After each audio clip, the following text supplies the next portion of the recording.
All right. Slave driver, absolutely. Okay. Call the meeting back to order. Dr. Darling. Madam Chair, members of the board, my name is Doug Darling, President of Lake Region State College. Thank you for the opportunity to discuss our capital project requests for the upcoming biennium. We'll start with campus infrastructure. Somebody asked me not long ago, and I can't remember if it was a board member or a legislator, but what are the things that keep you awake at night? And we had two that were keeping me awake at night, and one was our boiler system that was original to the building, and we managed to take care of that on our own with a couple of other projects. But the other one that keeps me awake at night is our electrical distribution system and switchgear that were installed in 1964 and 1965. And when VFA and Pauline and Associates came through our building and looked at it, I happened to be with them on that part of the tour, and there were some interesting comments, let's say. They recommended that we have it replaced in their first opportunity as soon as 2016 if we can get it funded. First of all, they make no parts for the switchgear that we've got.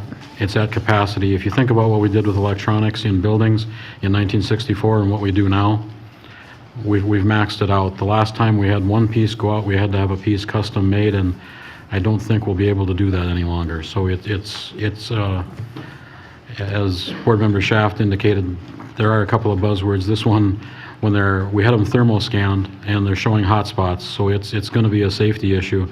And when it happens, we're going to have to replace it immediately. We can't have the campus without power for a significant amount of time.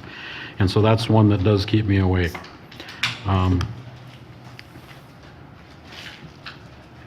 Total cost was $807,000 for that one. The second part of the campus infrastructure is our building was constructed in the 50s and 60s, and those of you board members that were there for a couple of the meetings, in every place we've got windows, they were wood framed and it's wood around the building.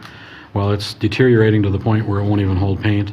And when our staff were actually out repairing one of the staff members leaned on it, and pretty soon his hand was inside the building, not out. And so we've got some critical infrastructure on the exterior walls of that main part of the building. And so it's the window replacement and replacement of the framing and wood structure around that, and as well as some brickwork to do that. So those are the two things that we'd like to look at for infrastructure.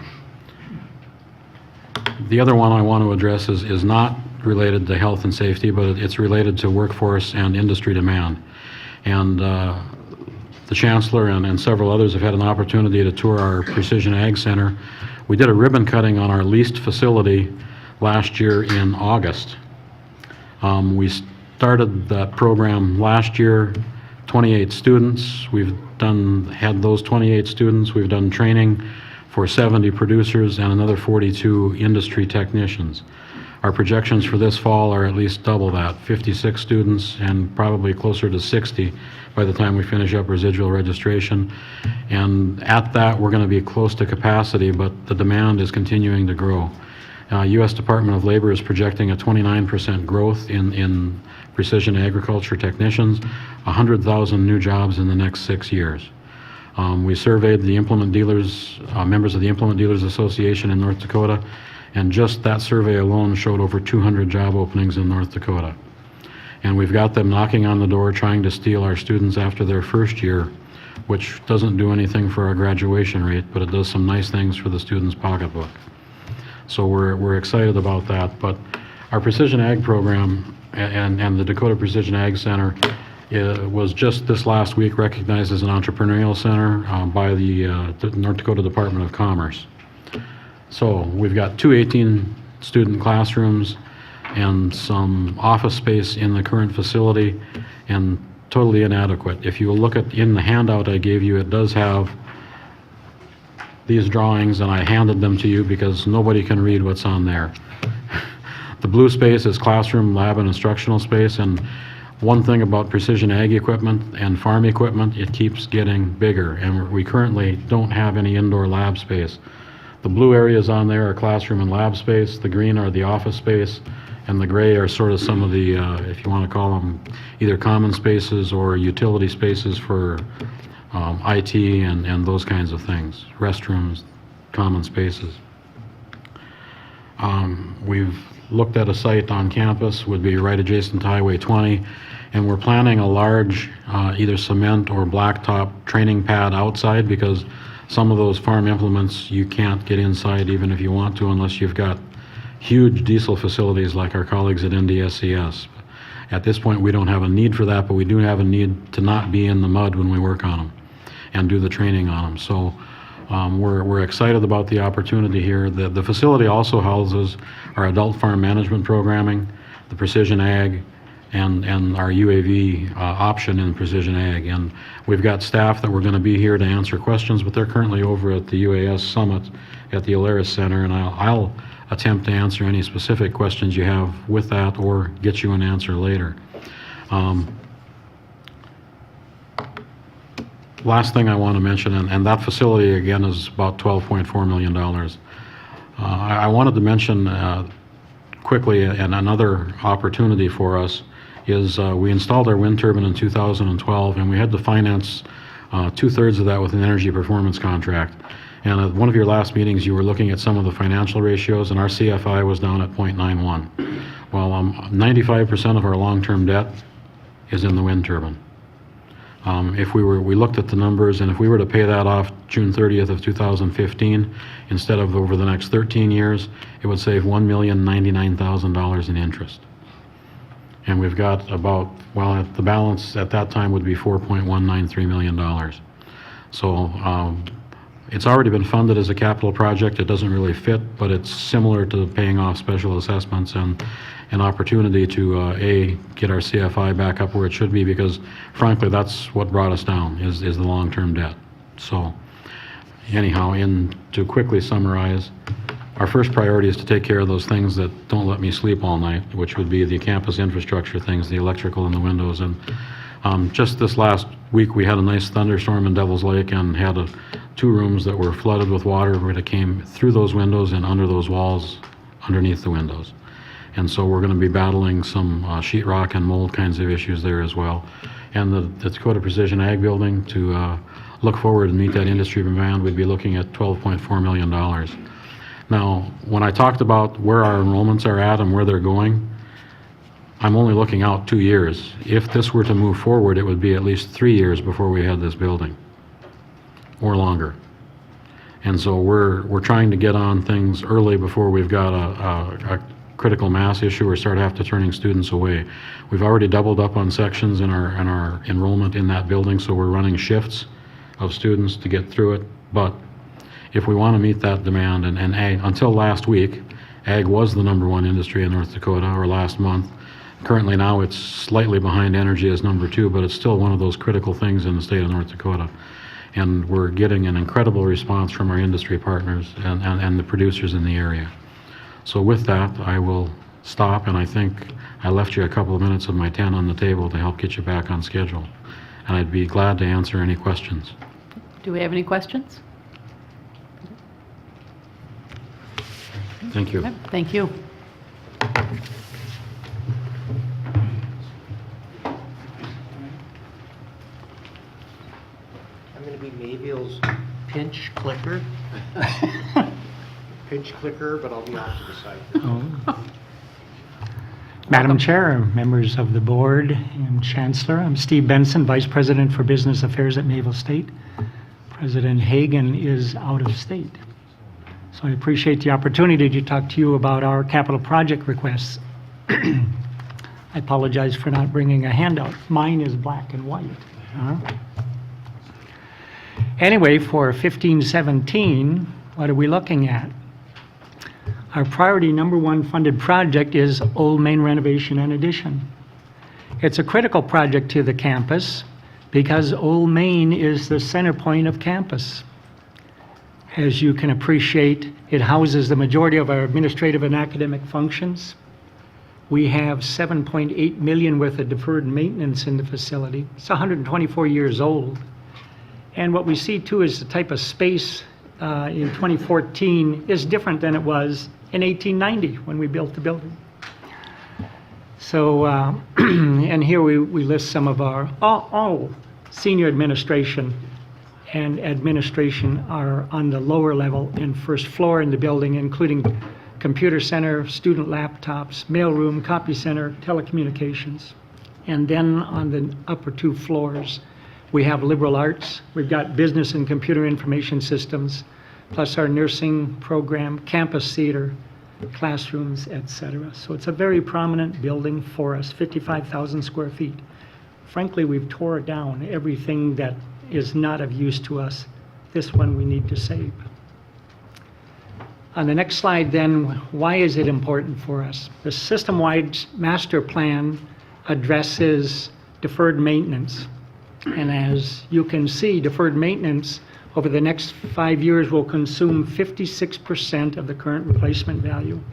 As we look at that on the next slide, current replacement is projected to be about $14 million, deferred maintenance 7.8. Primary areas are exterior envelope, interior construction, structural and mechanical, electrical, and plumbing. And those areas obviously will be addressed in the project. In addition to deferred maintenance, we have issues with life safety. Those of you, and I think all of you, have been on our campus, and you can appreciate that when the building was built in 1890 and 1905, they have 2 central staircases, significant staircases, lower level to top floor. That presents a significant fire peril. We also have faculty offices on the 3rd floor on a dead-end corridor. Our theater seating is built in temporary risers, and then problems with aging electrical and plumbing systems. In addition to those concerns, on the next slide, then we have lower level classrooms not accessible, inadequate restrooms, and the very last piece then, no ventilation system and inadequate heat control in classrooms and offices. So then to look at what the project will do, it's a substantial remodel, a demolition, interior demolition, remodel the existing building, new windows, exterior walls, mechanical, electrical, plumbing components, ventilation system, air conditioning. And on the next one, it will also then create better space for us.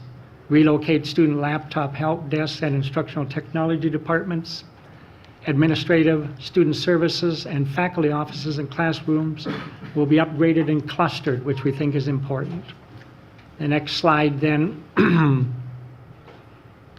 in addition to the 55,000 square foot renovation, there's a 10,000 square foot 4-floor addition to the east end of the building. Why is that important? It creates zones for equalizing heating and cooling. It greatly improves plumbing functionality and allows ADA accessible bathroom facilities, passenger freight elevator, and that creates an approved egress for the theater. When you look at that cost, 19 million, yes, it's a staggering number. So how is it broken down and what are we trying to do within these costs? Architect fees about 7%, the demolition, gutting of the building, construction 14 million. There's a contingency in there, fairly substantial, 8.7%. What we've added in here and asked the EAPC did our master planning this year is to put in an inflationary factor, and we want to be very upfront about that. $1.4 million, 8% of the overall cost of the project. What we're seeing now, and thanks to the support of the board and the legislature, we have 2 projects ongoing right now, is that the cost differentials over the time that the board approved the projects, legislature funded them, and now that we're getting into it, is astronomical. You know, it's up probably 40 to 50%. So inflation is something that we need to look at in the funding if the project is to be funded in its entirety. And then what we have here is just some outlines of how the building would look, you know, after the space adjustments. So it is collaborative space, and it's obviously upgraded space to a facility that does serve us well, but could serve Mayville and the community for years to come with upgrades. Our second project is the classroom building renovation and addition. It's a 1968 building, And it is liberal arts, on the next slide, Rick, liberal arts. But one additional piece in there, that has our campus large lecture and auditorium for the community and for the campus. That's the only auditorium that we have. Built in '68, it needs upgrades. Much of it has not been upgraded. VFA then said it has a fair rating. 40% is poor, 39 is fair, you know. But that deferred maintenance over the next 5 years will consume 39% of the current value. Projected at current replacement value is $5 million. Deferred maintenance, about $2 million, mainly mechanical, electrical, and plumbing.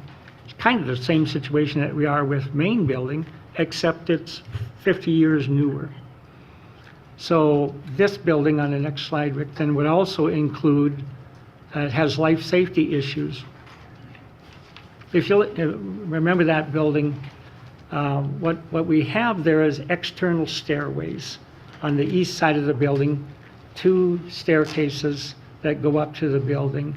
That presents a real safety issue for us because of ice and water hazards. And there's no fire suppression in the building. That front entrance is not ADA accessible. And then, of course, additional issues like with the '68 building, restrooms have not been updated, and finishes need to be updated. The building needs to be tuck pointed and re-roofed also. So those are concerns of ours. The project would address all of those, I think, as you can see on the next slide. It is a demolition again and a remodel, mechanical, electrical, plumbing. You know, it's a '68 facility. Life safety would be addressed with a sprinkler system, and then we'd have ADA accessible restrooms. There is an addition then, 4,000 square feet on that east end of the building, and that's to enclose those stairways and to create some additional student space and also an additional classroom. But we see that as very important. Again, with the costs, on the following slide, that $9 million we've had built in then an inflationary factor, $713,000. I don't think the other costs are out of line. What else do we have, Rick? And then you can see on the east end of the building is the addition. The rest of it is a remodel. We do have one other project that we would like to mention. A year ago in 2011 or 12, I actually can't even remember anymore, we had approached the board about artificial turf, 2012, December 2012. And the board authorized us to proceed a fundraising campaign to garner about $1 million to do that. On the next slide then, so what we're looking at then is raising those dollars, partly through fundraising and partly through grant, and then being able to proceed with that project. Fundraising is in progress. In fact, we just kicked off a $500,000 capital campaign, matching grant capital campaign for $250,000 to see to it that we can accomplish that goal within the next year. That is, in summary, old man renovation and addition, $19 million. Classroom building renovation and addition, 9.6, and then athletic artificial turf, $1 million. Any questions for me? Board members? Questions? Thank you. Thank you. Good job, Rick.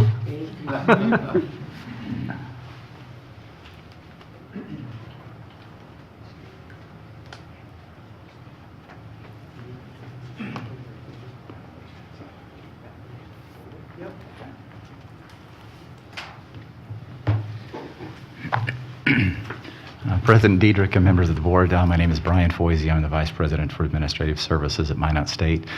President Fuller is on his way to Hastings, Nebraska with a moving van. President Shirley sitting behind me a day or two away from taking the reins, and so I'm afraid the best we can muster today as a vice president, but I'll walk you through the projects at Minot State.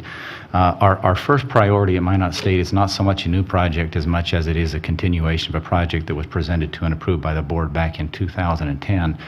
And that is the expansion of our geothermal project. And I suppose what I would like to do is just explain to you what we've done to this point in what President Fuller referred to as the short-range plan, and then to describe to you the intermediate plan, which really constitutes the request for this coming biennium. And the project as originally implemented on campus included several different components. The first piece was a large geothermal well field that consisted of about 400 geothermal wells drilled 400 feet deep underneath our football practice field. That well field is complete and functioning, in fact functioning more efficiently than intended. We also managed to convert 6 buildings with the original budget. Our new Student Wellness Center, our a dome, Swain Hall, our G.B. Olson Library, Memorial Hall, one of our larger buildings, and a partial conversion of Moore Hall, which is our Science Center. You can see the total budget there of $10 million, which was funded in part from state appropriations and also in part from American Recovery and Reinvestment Act money that we received through the State Department of Commerce. What we really have left in order to call that short-range plan complete is some sequencing and balancing issues. Right now we have a hybrid system. Our boiler-based system is still in place on campus. We have a geothermal system, and getting those two to speak to each other, to talk, is a little more challenging than we had anticipated, and so we have some of those sequencing and balancing operations that will be completed coming up. This graph, and our academic vice president took a look at this and encouraged me to remove some of the data points, and I chose to ignore her advice. I hope that won't have been a mistake. There are 34 data points here representing all all winter months since 2009. Geothermal implementation really began in terms of building conversions in the winter of 2013. And really all you need to focus on are those orange bars. And what those represent is total utility consumption during the winter months on the Minot State University campus. We right now consume 3 different utilities: heating oil when it's needed as a backup, natural gas, and electricity. Our geothermal project engineers took all of our consumption data and converted that into a single unit called a BTU, and then normalized that data to account for the fact that some winter days are 10 degrees outside, some winter days are 20 degrees below zero outside, so we've attempted to normalize that data. And what this graph shows you is that out of 34 data points on the graph, 33 of 34 show that we achieved the lowest BTU consumption at any point on campus since 2009 under the geothermal system. Now, I want to talk to you just a little bit about those results because they are really, in my opinion, quite remarkable. While we began the conversion as early as 2011, 2012, buildings were not effectively converted until into 2013. In fact, during most of the winter of 2013, only 2 of those 6 buildings were actually converted and functioning online. We had some challenges with our wellness center and our dome in getting that to speak to the other system, and so it was temporarily on a steam system.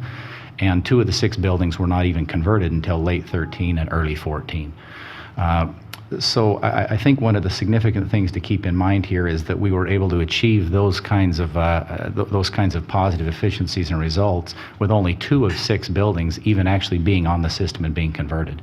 One additional point here that was important is that our intention was to take literally 50% of our boiler-based system offline. We have 2 natural gas-based boilers, and the intent was that as these 6 buildings came online, we would take one of those boilers completely off the system. Our boiler operators were concerned that we had no history on the functioning of the geothermal system and frankly did not want to leave students living in the residence halls without hot water. So they encouraged us to leave the boiler system online in an idling position during all of the winter of 2013, which meant we were consuming natural gas during that entire period of time, although those boilers were not required to produce steam. So I guess at the end of the day, we really had some less than ideal test conditions, and I'll take you back to the chart now to bear in mind that a handicapped geothermal system with only 2 of 6 buildings converted and a natural gas boiler running an idle system, still were able to produce the lowest BTU consumption figures we've had on campus since 2009. And so I just want to get here quickly to a bit of the rationale so you'll understand understand why it is that we're even interested in pursuing geothermal systems. Any kind of a conventional fossil fuel-based system, whether that's coal or natural gas or even a heating oil-based system, suffers immediately from the lack of, you can see 10 to 20% of the heat going right up the chimney. So at best, you're getting 80 to 90% of the heat to the building. And at Minot State, we actually have a steam-based system. So we're pushing steam, not hot water, but steam all across campus. It is not the most effective mechanism for transporting heat to other areas on campus. And so you can see the effectiveness of that system is somewhere between 65 and 75%. If you move to an electric-based system, similar to a furnace you might have in your house, it could have an efficiency rating of 1. For every unit of electricity purchased, we generate a unit of heat right into the building. There is no smokestack in effect. The benefit of geothermal then is that we actually move beyond an efficiency rating of 1, where we're purchasing units of electricity to run geothermal pumps, but we're recovering additional energy from the ground. So that's really sort of the rationale. The request related to geothermal is to convert 3 additional buildings. We had tremendous success with our well field. Our engineers have been monitoring the temperature of the ground during all of the winter of 2013, and really we did not see any deterioration of that ground temperature, which is really the key measure of whether the well field is at capacity, over capacity, or below capacity. In this case, because we did not see ground temperatures change, we knew the system is operating below capacity, meaning we could convert additional buildings, connect to the existing well field, and not have to incur any of that substantial additional cost for another well field.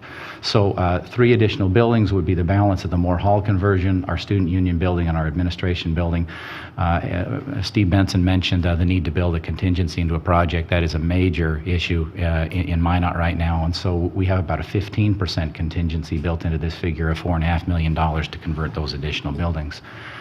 The second project at Minot State relates to an opportunity to acquire a significant piece of land contiguous to the campus. This is the Augustana Church that is, in fact, this picture is taken directly across the street, right on the front lawn of Lura Manor. So, I mean, we're a stone's throw from campus, just across the street. The Augustana Church was completely flooded in 2011 in the Mouse River flood. The congregation paid to have mold mitigation measures taken care of, and they did all of the asbestos abatement, and then decided they were not going to remodel that church. They put it up for sale, and it was acquired by the Minot State University Development Foundation for $600,000. In consultation with the APC, our architect on this project, we would like to acquire that property from the Development Foundation and undertake a remodel of the property. I guess one of the most important points here is that it has tremendous strategic value for us, because when you look around the campus, it is the largest available block of contiguous property on campus. I think I've covered most of this. Just a little bit about life in Minot, so you'll be aware. Third quarter of 2012 composite index for cost of living in general is at 107.2%. We've seen significant increase in the need to provide counseling services to our students since the flood. And just because it comes into play later in the project presentation, general rent rates in Minot run significantly higher than the national average, 121%. And so the request really is for $2.5 million to purchase that property from our Development Foundation at exactly the price they paid to the Augustana congregation. And the balance of $1.9 million then would be to renovate the property. We have worked with the architects to know that following the flood, it is still structurally sound. And the idea then would be to place certain student services and community outreach programs in the facility.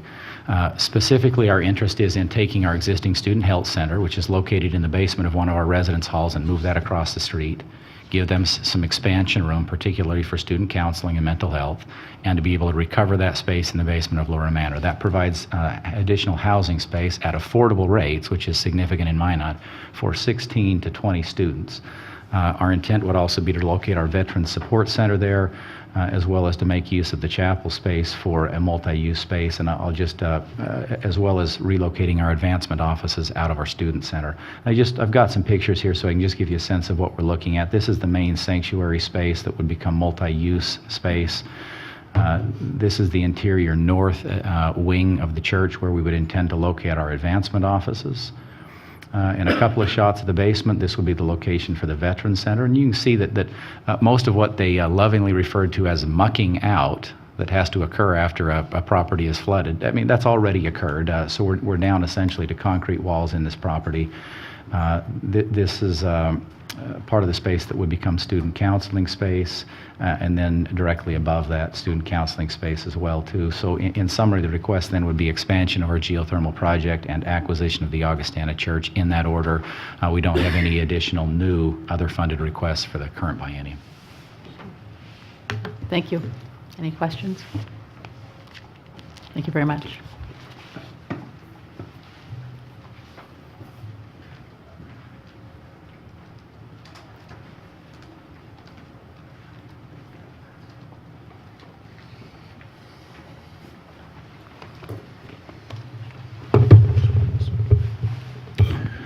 Madam Chair, members of the board, Chancellor Scogan, thank you for this opportunity to present our two projects and for your future consideration of the two projects. I believe you will find our two projects to be in line with priorities that I've heard you speak about in the past.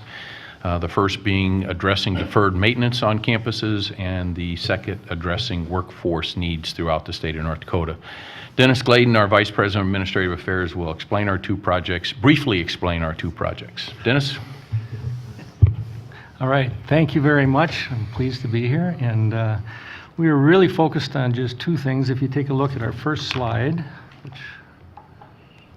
we have a list, obviously, of things, but the two laser focusing that we're working on is one is, as President Richmond said, is an infrastructure, a deferred maintenance of our water and sewer. So it's really a sexy project in terms of basically digging up our roads and parking lots and putting in new water and sewer. And then the next is to meet the workforce needs of North Dakota. And we're seeing an expansion of students in our site in Fargo, and they're non-traditional. So we're going to get into that in two steps. So let's first talk a little bit about our deferred maintenance. And here, as you can see, we actually had an event in May where the line burst, and you can see the hole that was put in the pipe, and we were fixing it at about midnight because we had to shut off water to about 4 buildings to get everything fixed and running. The infrastructure is 50 to 60 years old, and as you can see, and I just gave an example, we have replaced water and sewer, and this picture is taken on the east side of our student center, if you're familiar with our campus. And that was a road at one point, but you have to dig it all up to put that in, and then we put the road on top of it again. So kind of just to give you a sense of that. So with that, what our ask is $13.3 million to replace our water and sewer in the system. And as referred by several others here, as you've heard, the VFA has taken a look at our deferred maintenance. Our total deferred maintenance was about $56 million, and this represents about 23% of that total deferred maintenance. So, and this has been on the docket in the past for the state legislators, and it's a real key project for us as we go forward. The next one, and I'm excited about this one, is that we are actually seeing significant growth in Fargo for non-traditional students. And so we're expanding our programs. And what's happening is we're running out of space. And we've hired an architectural firm, and basically the pre-design has shown that we just don't have room on the site. We have about 7 acres, and we need 15 to 20 acres to accommodate it. Right now we have around 300 students, and we're projecting that it'll go up to about 1,500 students going forward. So really a unique opportunity for us to meet the workforce needs of North Dakota. Now, how did we analyze this? We actually had a 3-pronged approach to taking a look at this. One is just the labor market using North Dakota Job Services. But then John has a very good relationship with industry, and we've done a lot of interviewing and talking with industry within the area. And so we did targeted interviews, and then we've also been working on what's called a manufacturing training plan. And so we've gotten input from the industry of the region to gain what their needs are. And with that, then we formulated the programs that we believe we need to have. And as you can see here, it's in 5 areas. So information technology, manufacturing, healthcare, and then transfer students. We do have some unique programs with NDSU. We have a program called Pharaohs, where we take students that aren't quite ready for a university setting and work with them to get them through their first year or 2 years, and then they're allowed to transfer into a university setting. So that's in there. And then, of course, Train ND. So just meeting the needs of industry for non-accredited training that they ask for. We're looking at this in 2 phases. The first phase would be to purchase and build a 170,000 square foot building, purchase land, and then build a 170,000 square foot building. And then at a later date, build an addition to that for 40,000 square feet to a total of 210,000 square feet.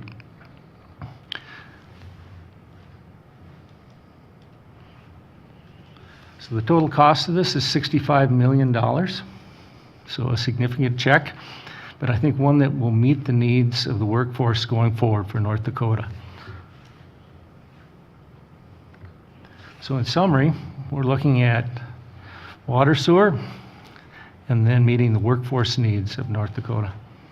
Questions?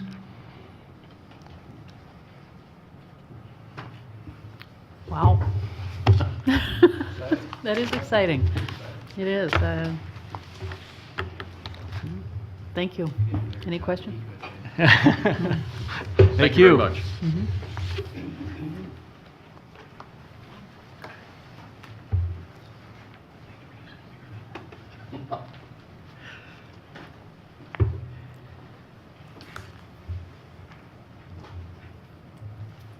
Maybe I'll represent NDSES's stuff. Okay.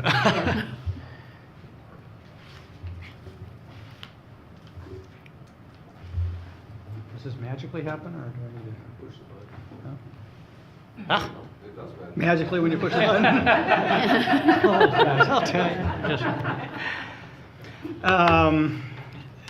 As you know from the Pollyanna Associates study, NDSU has the distinct pleasure of being the systems leader in buildings that are in critical condition, although Valley City did give us a run for our money on that front. Basically, we have a lot of very old, and I'm talking half-century or more, worn out, unsafe buildings to the point that we're running into multiple accreditation issues. So the projects I'm going to present to you have to deal with fire and life safety, accreditation, and a substantial amount of deferred maintenance. The Dunbar project you have had presented as a priority in the past. It was LAD Dunbar as a combined complex. The buildings are actually connected. However, what we've discovered is that A, we have no place to move the activities of either of those buildings, and B, what was originally planned as a renovation at Dunbar, because of the substantial level of code violations and complications with moving a lot of very expensive scientific equipment out of the building. We have quite a few NMRs, which in themselves would probably cost millions to move, not to mention moving them back. Really the only practical solution is to build a new Dunbar and then remove the old Dunbar, and that's where we get our deferred maintenance, substantial contribution to deferred maintenance there. The other problem with Dunbar and LAD Dunbar is, and all of the buildings I'm about to present to you, is that they're not just old, they're way too small. They were built, again, over a century ago, obviously. NDSU is in a very different place than that. The two accreditation projects I combine as a second priority, I don't know how you would pick which accreditation we get in trouble with, would be pharmacy, nursing, allied health, and engineering. The last would be the Harris Hall, which is the crop quality food science facility.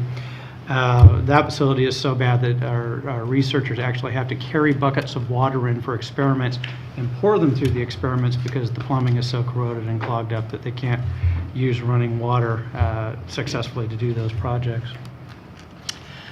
I'm going to whip through these slides pretty quickly because they're comprehensive. They're, I think, very easy for you to understand. So unless you stop me, this is just highlighting what we're talking about for Dunbar. The new Dunbar would be the one to the north, the red building.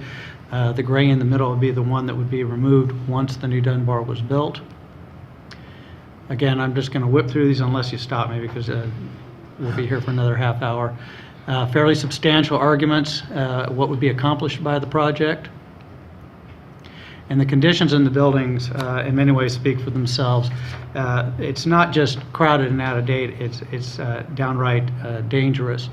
By board policy, we were required to address fire and life safety issues first. That's why this project gets #1 billing.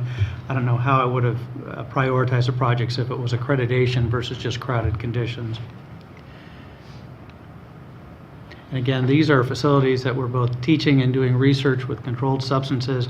We have undergraduate and graduate students mixing with areas that should be locked and fully controlled from access to the public. The project for Sudrell Hall, again, this is an accreditation issue that not only is the building about a half-century old, but has well outgrown its usefulness, a substantial deferred maintenance backlog, and just way too small for our state's only pharmacy program. Again, fairly extensive argumentation basis, and again, I'm just clicking through that to spare you the time. Conditions aren't as to the level of danger as Dunbar Hall, but crowded and not appropriate for that a health affairs type building. Last but not least would be the engineering project. This will be a project that we will prioritize for many biennium to come, because it really is an addition to allow us to start renovating what are horribly outdated facilities in one of the nation's larger engineering programs, and certainly meeting state needs. The yellow building would be a new facility, which would then give us the download space to start going into other facilities. Again, we have provided fairly comprehensive argumentation, and again, this is an accreditation issue that these facilities, just as with the pharmacy building, are worn out, out of condition, do not meet accreditation standards, and are way, way too small. We start seeing conditions that look like Dunbar as far as the crowding, the mixing of undergraduate, graduate, and research space in ways that are not appropriate or safe. Last but not least, I highlighted is Harris Hall. This building's so bad we would just knock it down after it's done. Again, deferred maintenance being addressed substantial way, and relocating it to a new location by the Northern Crops Institute. Again, fairly comprehensive argumentation for it. And again, conditions that don't reflect an even marginal research university, much less a top-tier research university. Last but not least would be the self-liquidating projects that you probably have less concern with. The Aquatic Center you have approved the fee for, and we're in the process of collecting that as a way to pay down some of the debt and make the project less expensive in the future.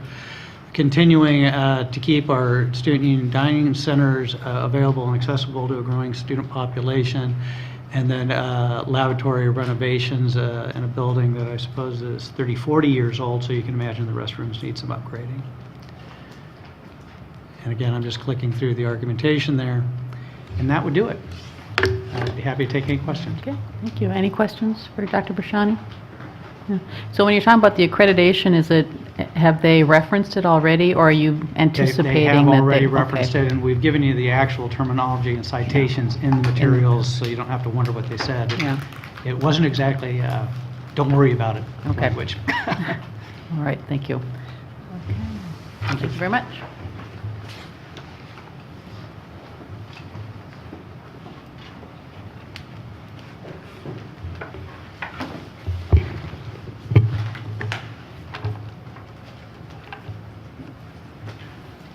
Good afternoon, Madam Chair, Chancellor Scogan, members of the board. My name is Alice Brecky. I'm the Vice President for Finance and Operations at the University of North Dakota. Pleased to be here with you this afternoon to present our capital project requests. I'd like to start with just a brief reference to the strategic vision for the University of North Dakota. It relates to creating an exceptional UND and moves through 5 tenets, including the student experience, gathering, collaboration, enhancing quality of life, and expanding our presence. The campus by the numbers, by most measures, UND is a big campus. Historically, not all of what you see here, buildings, roof, roads, parking lots, etc., has been supported with state funds. Some of this has been supported with development money. Some of it has been supported as separate businesses, if you will, the auxiliaries of the institution.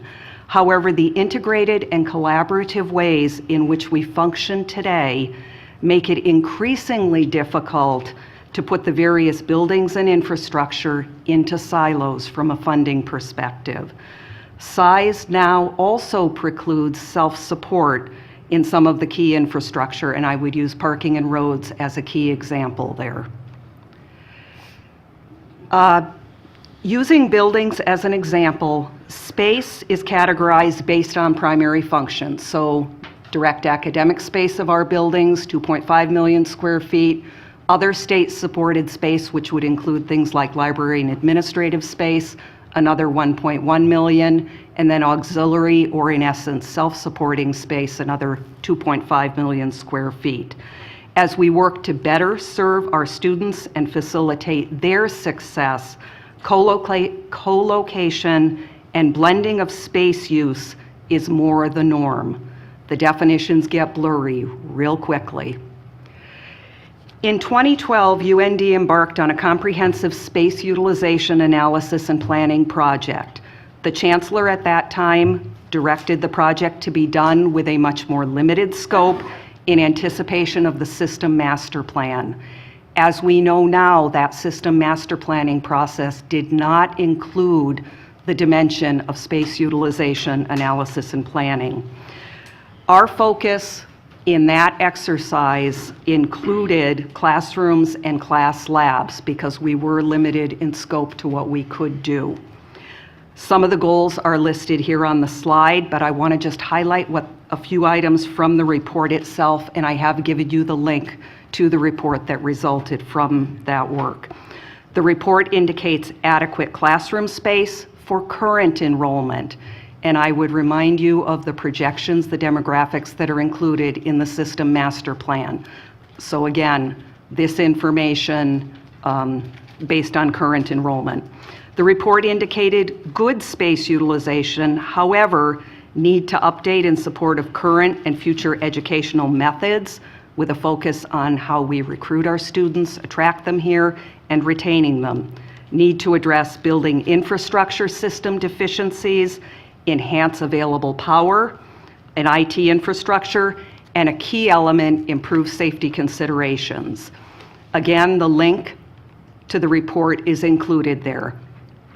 Much of what we learned through this process, coupled with the NDUS master plan, has given us the basis for our UND capital projects request. This next slide lists out some of the class lab observations, and certainly we found that these safety considerations are generalizable across class labs for the campus as a whole. From this work, we also developed strategies for planning forward. What do we do with the information now that we have it? The importance of both flexibility and standardization surfaced in those conversations. In addition, we had to recognize that the strategies support efficiencies to enable even better utilization, recognizing the study showed we had good utilization of our space, it could be improved. More detailed information regarding safety emerged, and coupled with that is the deferred maintenance issue. Slide, I believe, is self-explanatory, and infrastructure was a key piece of this as well. The study referenced the degree to which infrastructure must be considered an integral part of the rooms and buildings. Things like power, technology, building automation control, and so forth became important. Concept of efficiency emerged, connected both to the use of space and efficiency in the systems that support the space. Flexibility in configuration and scheduling strategies would enable efficient use, while enhanced infrastructure could result in efficiency of how the space is supported. These next pictures give you a feel for some of the labs. There's crowding, there are unsafe location of various equipment, Ingress and egress became problems. A lot of these speak for themselves.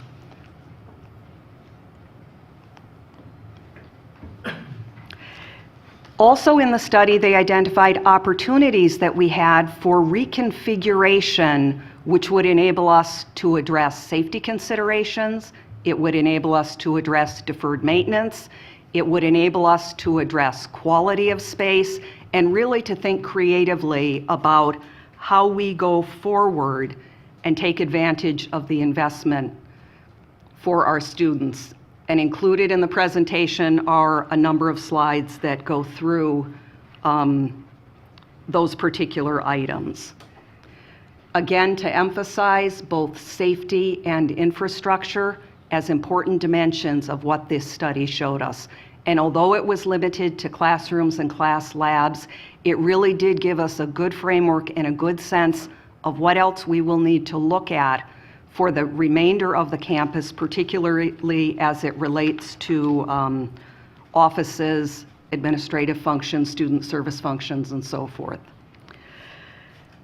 The space utilization indicated that UND had sufficient square footage. However, I also would like to emphasize that there are significant variances in the fitness of the space to support the use that it is currently experiencing.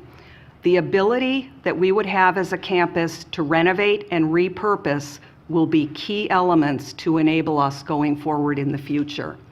As you will recall, as we went through the last legislative session and we're talking about the medical school facility and the legislature deliberated the new building and then the question of what would happen in the old building, we did at that time put forward the concept that repurposing the old medical school facility would give us significant square footage, but we also acknowledged that that building does have deferred maintenance needs. It also would not be able to be used room for room, just pick someone up from a current location and move them into a corresponding location. There would be renovation and repurposing work that would be necessary within that building. We also recognized that as we looked at and considered a number of existing buildings for potential demolition, that again, we had a lot of moving parts for the campus as a whole. That has created both opportunity, it's also created challenges, as you may well imagine. Many moving parts. We have begun discussions and process. We have developed some space utilization policies, which will go through discussion and some vetting yet this fall. We are looking at how do we create work groups that include faculty, students, and staff that will help us work through a planning process. And certainly, we understand it will require resources for us to accomplish this very aggressive recycling of main parts of our campus. I also want to spend just a minute talking about infrastructure. As you heard from the other campuses, we all have aging infrastructures, and certainly the University of North Dakota is no exception there. There are bullet points here that reference some of the needs, and I'd like to just focus on a couple of them. In the work that VFA did in the System Master Plan, they documented urgent boiler replacement needed at UND of at least one boiler, estimated cost of $6 million if replaced in kind.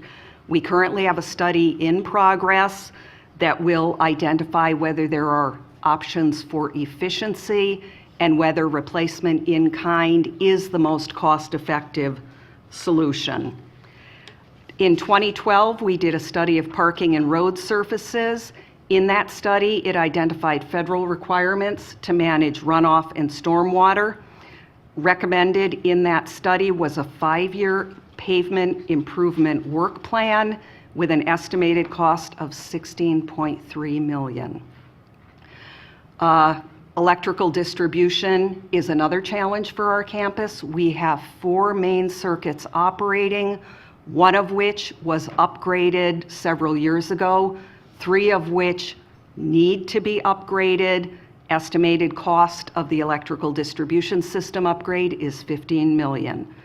I could continue down the list. Network improvements, obviously, for a modern research university. Technology is a very key dimension, and with growth in use of our networks, certainly we know that there is a need there. That cost estimated at $5 million. It's also important to note that included within the infrastructure heading would be building-specific infrastructure, and we have a variety of those sorts of projects. So whether you're talking HVAC, chillers, elevators, those kinds of things, and you get some overlap into deferred maintenance, infrastructure, and so forth. One of the items I would like to spend just a minute on is we've had a lot of discussion on our campus as support for student recruitment, retention, and performance. We are actively planning and thinking together about how do we better enable student-to-student collaboration, student-to-faculty collaboration, and certainly with campus to community and so forth. Through this, we have looked at how do we create team-based, technology-infused spaces on our campus that will help enable these types of interactions.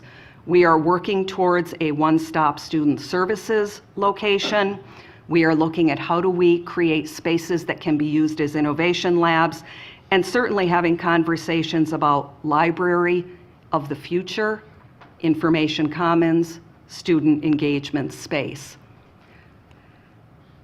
So to get to our request, I'm going to hit the non-state funded item first. You've given us fundraising authority at the $6 million level, and that connects to the student engagement space that I was just referencing. For the state funds, our first priority would be a strategic renovation and renewal pool.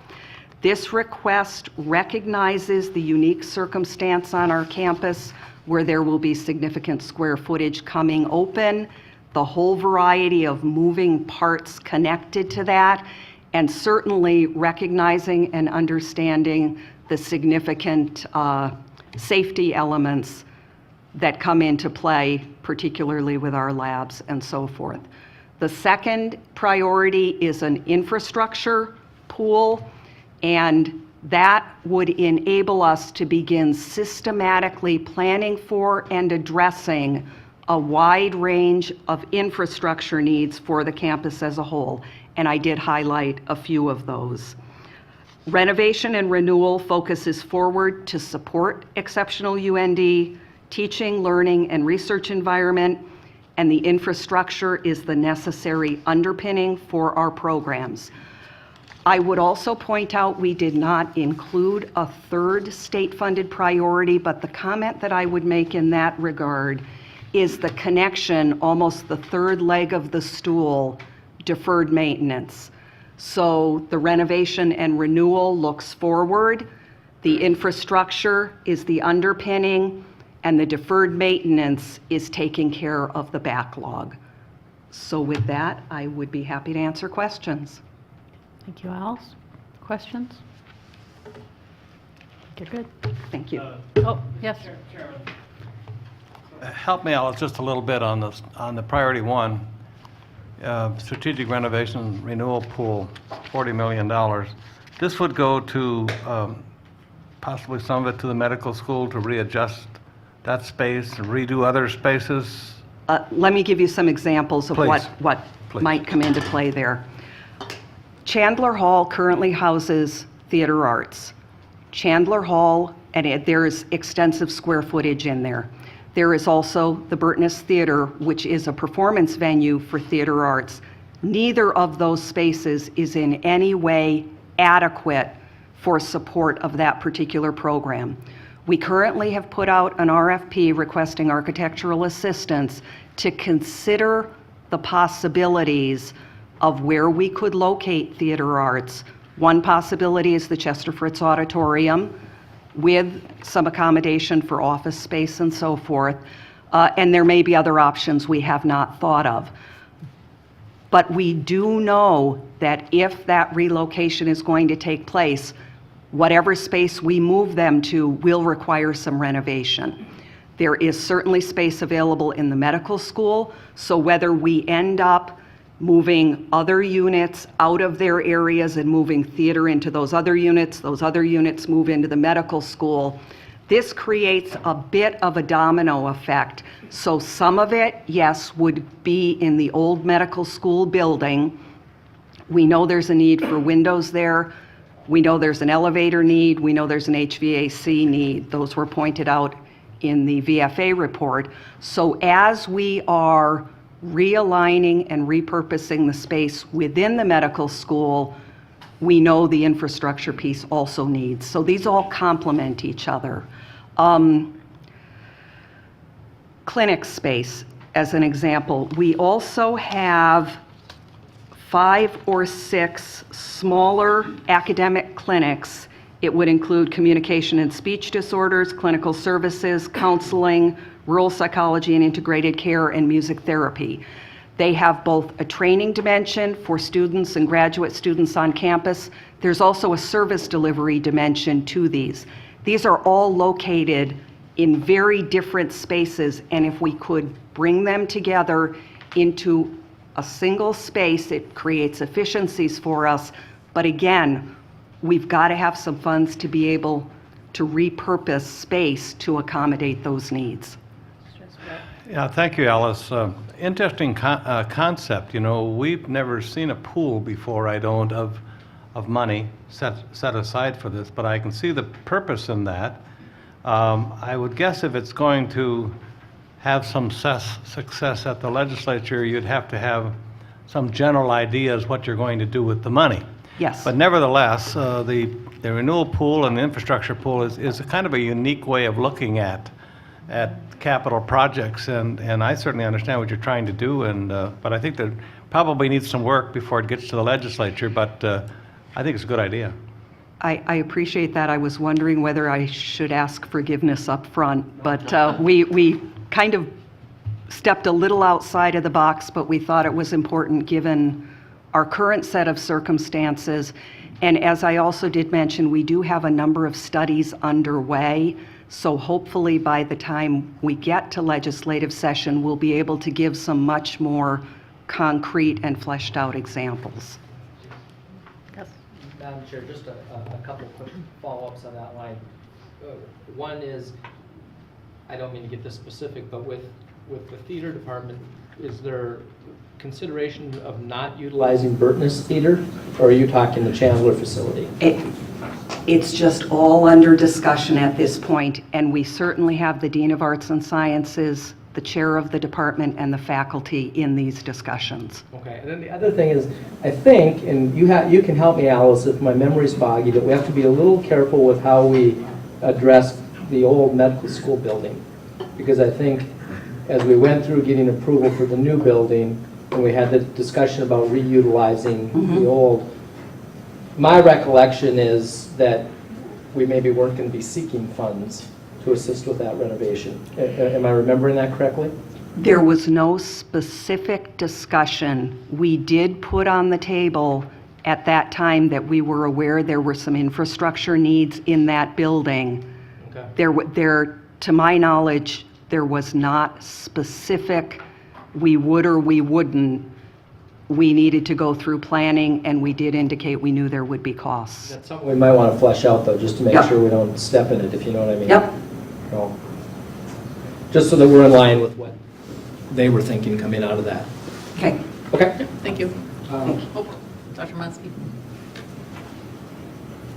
You mentioned that you are working with faculty and staff.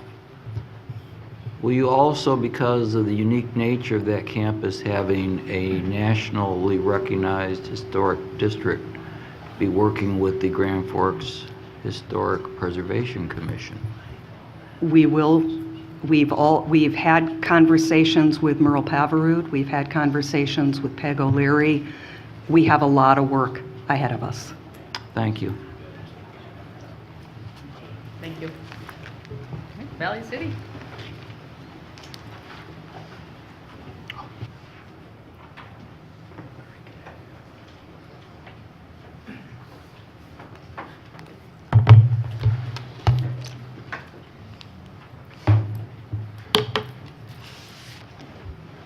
Chair Diederich, members of the board, for the record, my name is Steve Shirley, and for about 4.5 more days, I have the pleasure of serving as president at Valley City State University.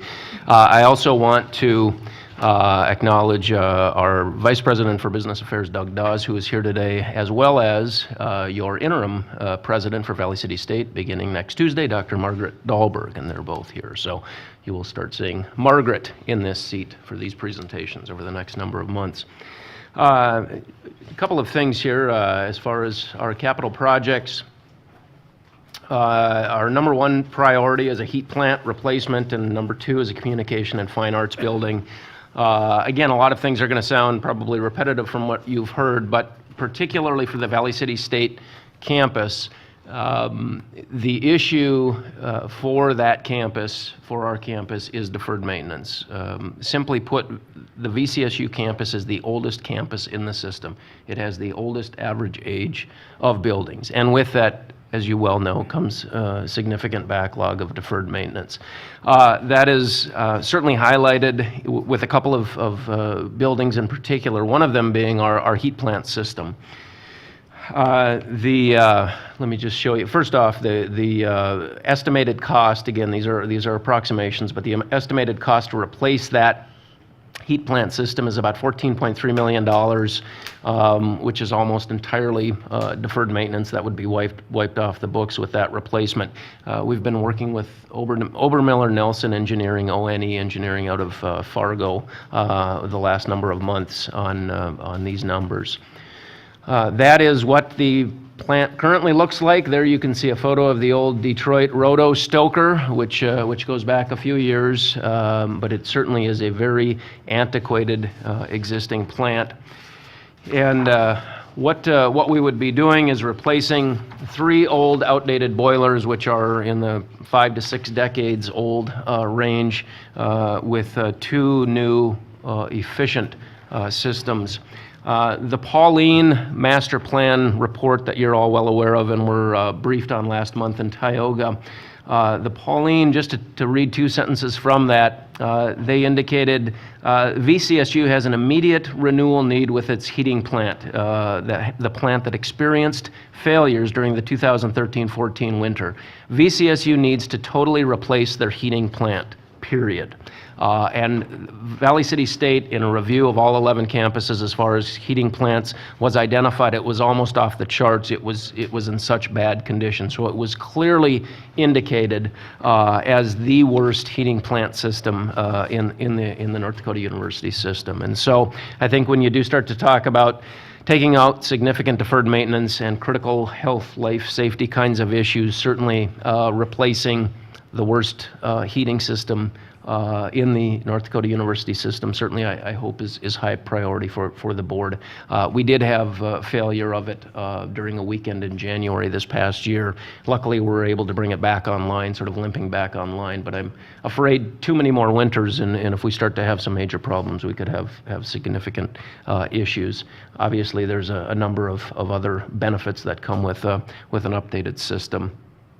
So I will, and Pauline, they didn't even say it was poor. They simply put it in the replacement category. Again, it was at the very top or the bottom of the list, depending on how you look at that list. So that is certainly clearly far and away our top priority. Our second priority for Valley City State is a communication and fine arts facility. And this looks like a big figure, and it is a big figure, but I want to explain that number here in a minute, about a $25.8 million facility. I did not include the specific level of detail where that $25.8 million comes from, but we do have that. We've been working with an organization called HGA Consultants out of Minneapolis that specifically work on fine arts facilities and fine arts buildings. And so that's who we've been working with as a campus over the last number of months.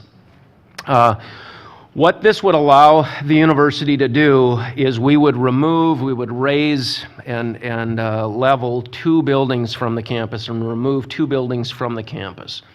Foss Hall and McCarthy Hall.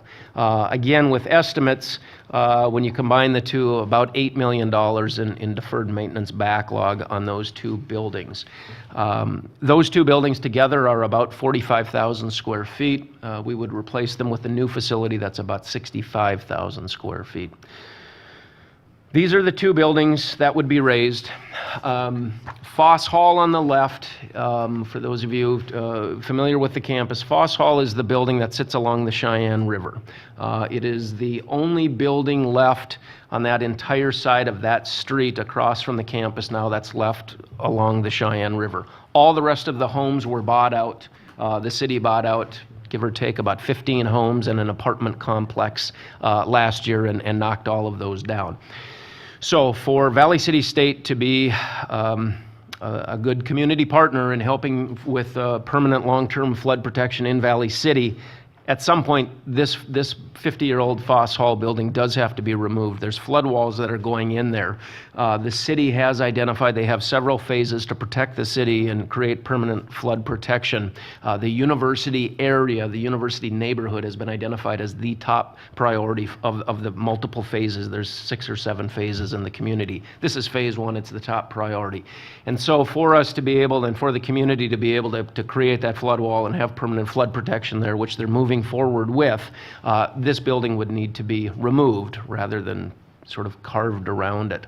Excuse me, Steve. Yeah. Madam Chair, just a question. Since the flooding, is that building being used now? It is being used, absolutely. Yep. It didn't take on water. We had about a 10-foot high ring levee around it in 2009, and it was cut off, if you will, and it had a levee all the way around it.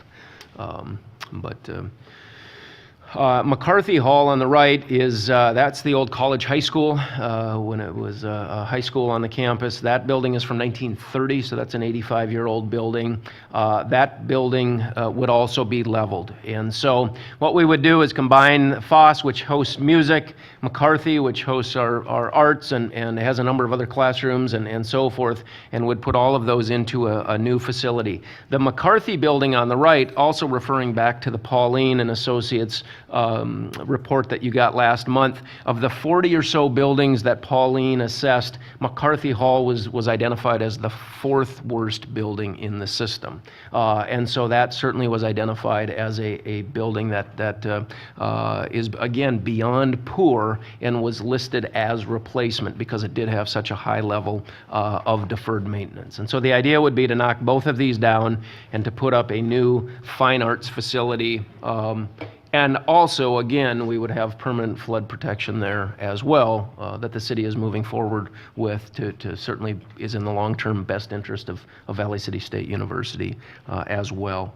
And so there's just some identified benefits there, and certainly though you have those in front of you, and I won't read through all of those, but certainly would be of a major benefit to the university and certainly addresses a number of points that are important in the capital projects priority criteria. The non-appropriated project that we have is a project that we are currently moving forward with. You authorized last month at the board meeting authority for us to continue on fundraising efforts. We presented this project in front of the Challenge Grant Committee early last month in Bismarck and were approved in our phase 1 scope approval to continue moving forward. So this is approximately a $16 million health, wellness, and physical education center. We do have several $1 million already committed in fundraising and are continuing to move forward on that project as we speak. And so that would be a joint project between the university, our foundation, and the community of Valley City. We would house several of our academic programs in there, including athletic training, exercise science, physical education, and health education. So that's a non-appropriated project, but again, you wanted it on the list. Other non-appropriated projects include upgrades to our student center as well as to our Osmond Athletic Field House. So that's the summary slide of what it looks like. Again, our heat plant replacement at the university is far and away the top priority. The Communication and Fine Arts facility to replace the 2 buildings that would be raised, Foss Hall and McCarthy. And then there are the other funding, non-appropriated requests. So with that, thank you.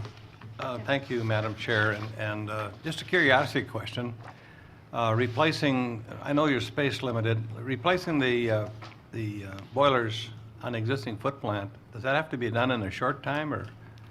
I mean, that's a big project. It is a big project. I think we can get through another winter. I'm certainly hopeful, but we are hopeful this will be funded in the next legislative session.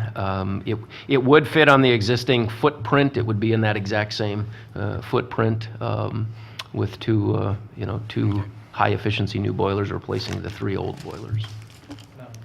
Yes, Mr. Shaft. I just want to know if whatever you replace the system with, can we still keep the sign and still call it a Detroit Rotostoker, because that's pretty cool. That Brand new rotocooler. that sign itself, it may be at the Viking auction next year on the block, that sign. It's a piece of art. Okay, thank you. Thank you all.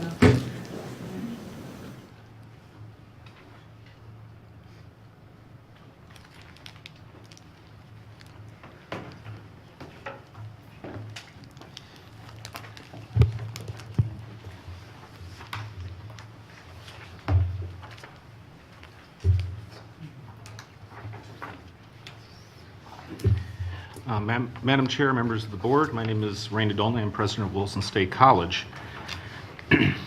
In 2013, Williams County moved from the county with the 7th largest number of employees in the state to the 4th largest county in the state in number of employees. And as of 2013, Williams was just 1,389 employees short of the 3rd largest county in number of employees, which is Grand Forks. During that year, Grand Forks gained 951 employees, while Williams gained 3,561 employees. I anticipate that Williams County to move to the 3rd largest number of employees in 2014. The result from this one county has been a surge in the state's northwest population, with critical impact to the area's ability to provide health care. From 2010 to 2013, North Dakota witnessed a 7.6% increase in population. Yet Williams County increased 32.1% over the same time period. McKenzie County, just to the south, grew by 46.4%. So when I arrived in April 2009, Watford City had about 1,500 employees. They now have 10,000 employees. Tioga had about 2,500 employees. They now have about 9,000 employees. To the southwest, Stark or Dickinson State grew by 16.6%. The western side of the state is experiencing hyper growth. The scope of this project is to construct a 30,000 square foot instructional building for allied health buildings on the Wilson State College campus. It's estimated that the cost of the proposed project will total $12 million. In the Pauling Associates study, of the 6 training areas identified as undersupplied, highly undersupplied in the Bakken, 3 of the 6 relate directly to healthcare. Again, unprecedented growth, 20 to 40%, will take place in the college's main service area, Williams, McKenzie, Montreal. As the population grows, so too does the need for providers. Wilson State cannot meet the training needs of Williston, Watford City, Tioga, Stanley. The university system as a whole can meet those training needs. So I'd like to have Matt Grimshaw, the CEO of Mercy Medical, and Dr. Joshua Wynn, the Dean of the University of North Dakota Medical School, to provide some comments and then answer any questions you may have. Thanks, Dr. Nadolny. I would like to start, first of all, by saying thank you to each member of the board for supporting the medical school expansion. The project that is underway here in Grand Forks will have long-term benefits across our entire state. They won't happen overnight, but we are planting seeds now that will produce a new crop of physicians that will meet the growing needs of our state. However, medical students are not enough to meet the growing needs in Western North Dakota. We began working about 2 years ago on what the opportunities or challenges we're facing for the staffing side will look like today and into the future. It's important to understand that as we look at the changing demographics in our region, Williston and our surrounding communities are not just experiencing an increased number of oil field workers. Yes, we have those in high numbers. We are also seeing a dramatic shift in number of families that are moving to our communities. To demonstrate that, if we look back at 2009, right before the oil boom took off, we delivered about 300 babies at our hospital. Last year we delivered 750. And in November of this year, we are projecting to hit 100 in a month for the first time. As we look at 2015 and beyond, we're looking at 1,000 or more babies per year being delivered in Williston. And that has implications on not just healthcare workers, but all services that young families are going to need. From the healthcare side, we have a good partnership with Williston State. We partner to train LPNs and RNs. They work side by side with our clinical staff each and every day. But the needs go far beyond nursing staff and physicians. We have a 2-year RN program, and they can pursue a BSN, but it's not really the same. The costs are higher, much less convenient. And we have had students successfully complete that, but it takes a lot of work. But again, beyond nursing, as we look at the other allied health professionals, from surgical techs to lab techs, occupational therapists, PT and OT assistants, pharmacy techs, medical assistants, there simply are not enough, and there are not going to be enough trained in our state to meet the future needs. Today, we employ nearly 500 people, and if we look at our regional basis of direct clinical staff, that also is around 500 staff today. If you go back to population projections for our region, and the population is going to double over the next decade, if you look at the aging of our staff, we're not just looking at needing to have 500 more healthcare staff, we're looking at 700 to 800 more staff. And I believe those projections are conservative. How have we managed to meet the needs? Well, if it weren't for international staff, we would not be providing patient care today in Williston or in Minot. We have recruited 25 full-time staff from the Philippines, mostly RNs, mostly specialized RNs, to work in our clinical areas. We also have recruited 5 lab techs with 2 more coming in the next several months. Over the last 5 years I've been in Williston, we've not had a single lab tech trained in America apply to a position at our hospital. We have had nursing applicants, most of which are new grads, most of which are from other states, if not from Williston, applying for our positions. But we're having a very difficult time recruiting experienced staff. So therefore, we believe the solution is training our own. I believe I spoke to you about 2 years ago, and as we talked about these challenges, we talked about the reality of our best students having to leave our region, not just our town, but our region, to get a healthcare education. And it is wonderful what we're doing here in Grand Forks. The expanded program, the innovative solutions for education that Dr. Wynn here is championing, those are fantastic. And we are not proposing duplicating that. What we are proposing is finding a way to extend that to Western North Dakota. How can we build a facility that allows multiple institutions to partner together to bring the best-in-class education we have into Western North Dakota? Thank you. Madam Chair, members, good afternoon. My name is Joshua Wynn. I'm Vice President for Health Affairs at the University of North Dakota and proud to be Dean of your School of Medicine and Health Sciences. And what I'd like to do in the next very few minutes is to discuss how the proposal before you is an important part of our healthcare workforce initiative and how one supports the other. So, as you know, our focus has been, especially in recent years, really focusing on meeting the healthcare needs of North Dakota. There are roughly 140 medical schools in the United States, and 26 of them are like us. They're called community-based medical schools. That is, we don't own or operate our own hospitals, but we work in partnership with people like Mr. Grimshaw and other CEOs of the other hospitals in North Dakota to train our various trainees. We are unique, though, I think, in some ways, because we consider our community the entire state of North Dakota. It is not just Grand Forks or Grand Forks County.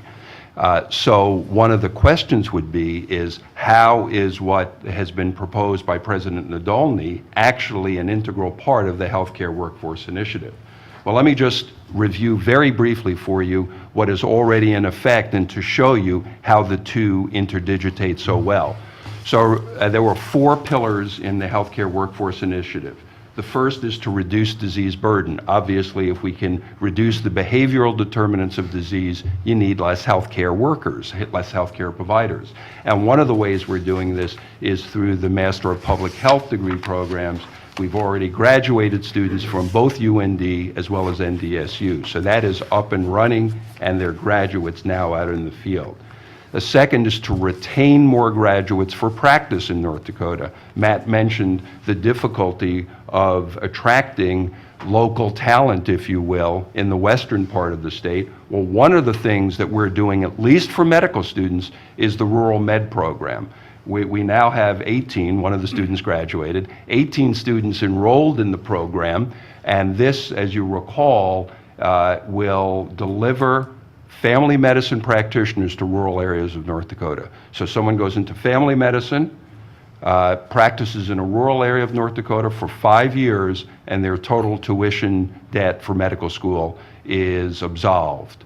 And this will turn into 18 more family medicine docs in rural North Dakota than we would have had otherwise.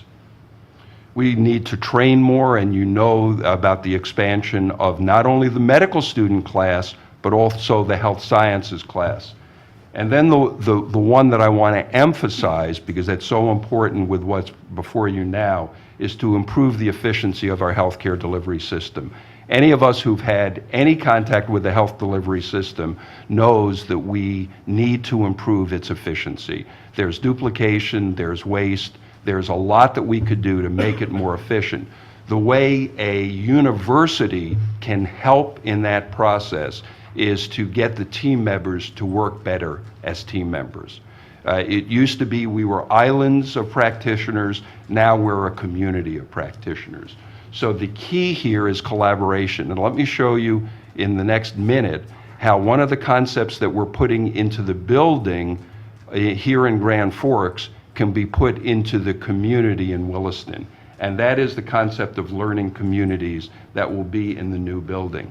This is a floor plan. I know you can't see the details, but I'd just like to point out at the north and south end of the building, we're going to have 8 so-called learning communities. This will be a physical space that actually shows the embodiment of our concept of education, which is to train all the different healthcare providers in one space and with in many ways a common curriculum. So we'll have occupational therapists, physical therapists, medical students, physician assistant students literally living together professionally in the same space.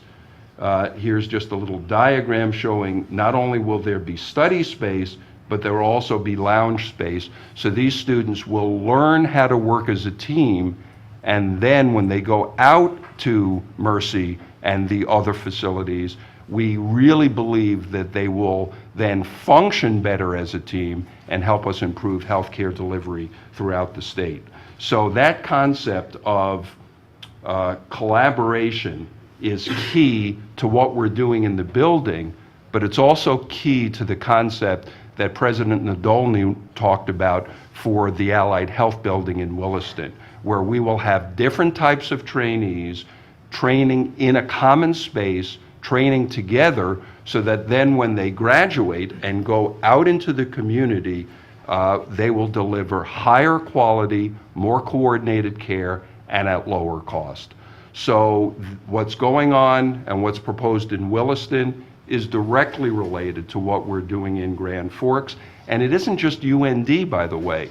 The proposal for this building is that the entire university system will contribute to the education out there as is appropriate.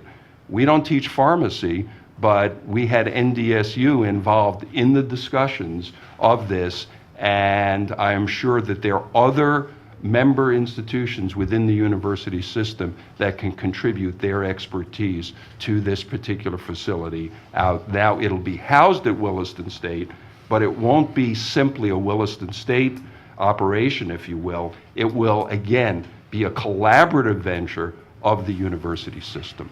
So the School of Medicine and Health Sciences is pleased to be supportive of this concept.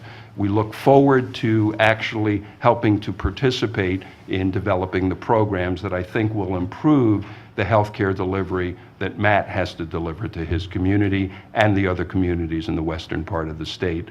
Thank you for your attention. Okay, thank you. Any questions? Yes. Madam Chair, just a question for Josh, and it's a similar question we asked during the medical school process, and of course that dealt with residencies and you had some data, but how do we know when we build something like this That they will come. that they'll come and they'll stay?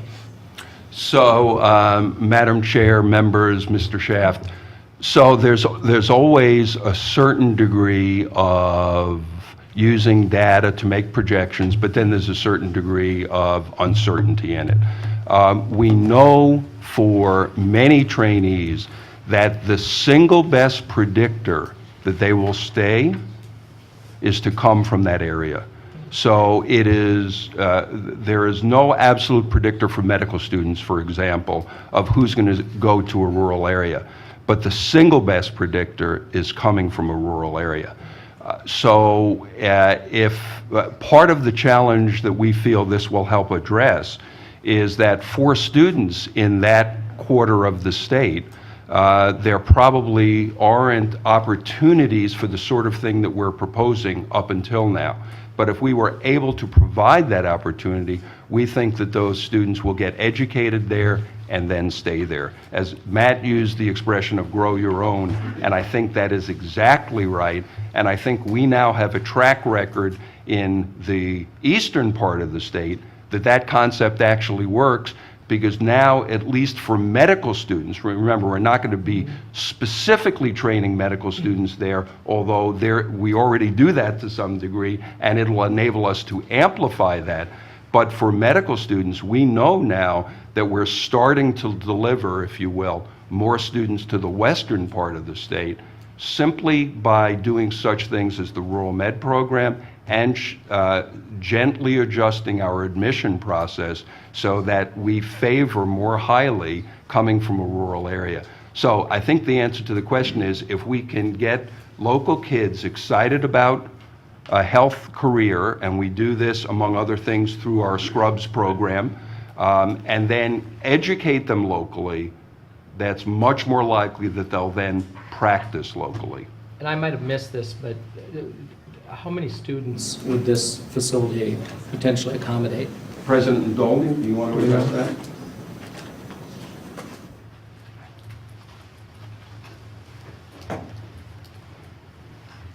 Thank you for your answer.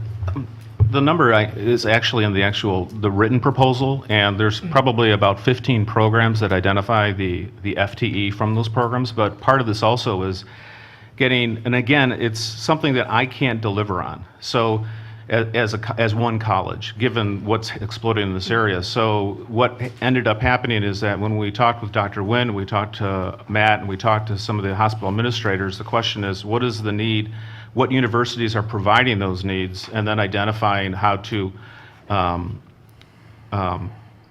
provide the space to let that happen. So in the actual proposal you have, which is in an Excel spreadsheet, actually will show an FTE by each number. But again, that's still based on the university system getting together, working collaboratively to address something that my one individual college cannot address, given what's going on with this population.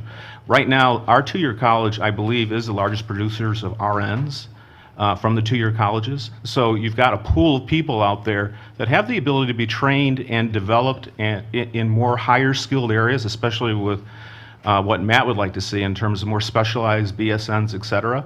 But again, we don't do that type of activity, so we rely on the university system to make that happen. So a lot of that will be, a lot of what we put in there is what we would like to see happen. But again, as you said very clearly, a lot of it will be what is practical, what makes sense, and what universities can participate.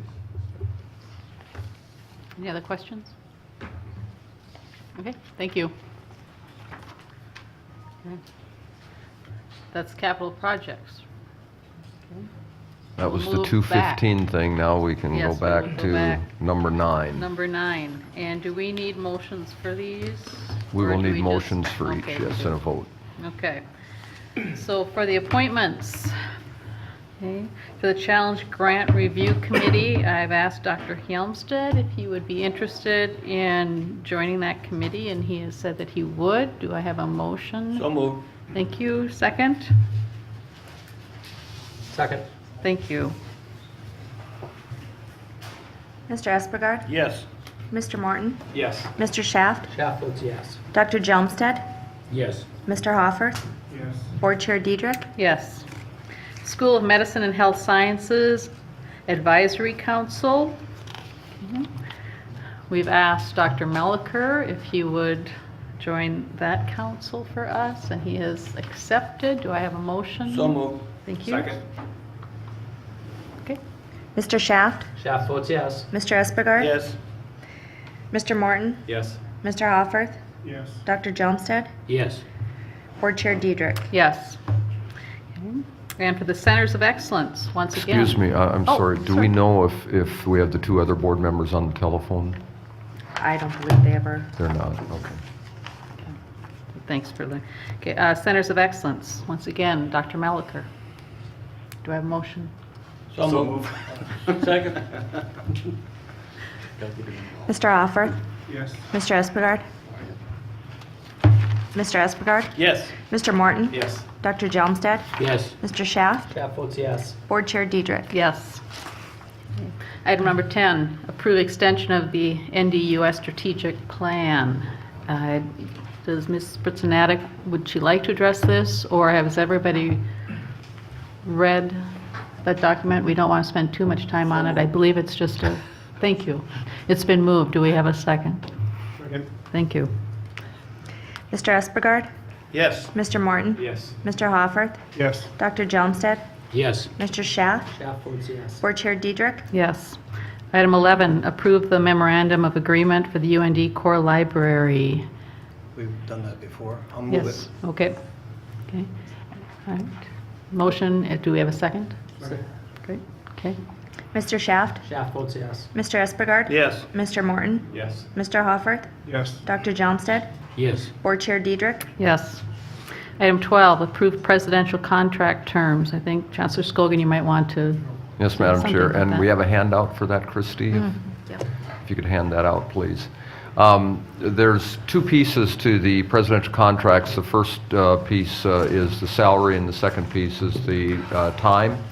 And we do have, we can talk about what the policy says. General Sogsveen has a slide if you want him to go over the policy on that. Bottom line to it is that, or do we want that, Madam Chair? Do you want? I believe you, no? Maybe we should actually explain what. What we're doing here, for, okay. yeah. And then we can go into a more detailed conversation about it. But the 2 elements are the salary, and the second is the time limit.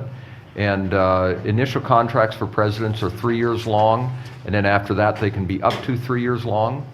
What we're doing right now, Laura Glott has been working with board member Carrie Reichert on looking at the salaries and determining if the salaries are within the ranges and so forth. And so we will actually be coming back to you on that. So what I'm asking for today is approval on the time limit. And just to explain what I've done, you've got the handout. And basically, as I've already said once today, is I'm here for 1 more year.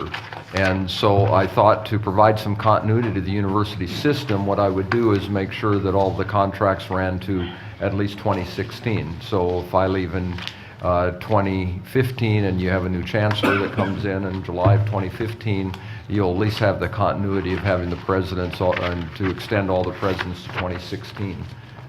So that's my recommendation. It doesn't affect everybody. As you know, we've got some interims as well. We have a couple of presidents that are still on initial contracts. The first 3-year appointment, they're still there. And so what I would be asking is for your approval to extend the others as noted on the handout to 2016, to June 30, 2016. And if there's any discussion you want, General Sogsveen was prepared to answer any questions you may have about length of contracts and et cetera. But if you don't have any discussion, that would be fine too. Okay. Motion to approve? I so move. Okay, is there a second? Second. Okay, any further discussion? Okay, Christie? Dr. Johnstead? Yes. Mr. Shaft? Shaft votes yes. Mr. Morton? Yes. Mr. Hofferth? Yes. Mr. Espegard? Yes. Board Chair Diedrich? Yes. Item 13, accept Pauline and Associates system-wide facility system-wide findings and recommendations. Madam Chair, has this changed much since we looked at it the last time? No. If it hasn't changed in lieu of time, unless Mr. Todder wants to spend some time with us, I'd make a motion to approve it. Thank you. Do we have a second? Second. Okay, would you like to add something? Just one comment, Madam Chair, members of the board, if I could, I think I gave Christie a little bit of confusing language when I wrote the suggested motion, but accept the Pauline and Associates system-wide facility master plan findings, so just to strike the system-wide and replace it with master plan so that it reads correctly. Okay, okay with that? Thank you. A second accepts too. Okay. Mr. Hofferth?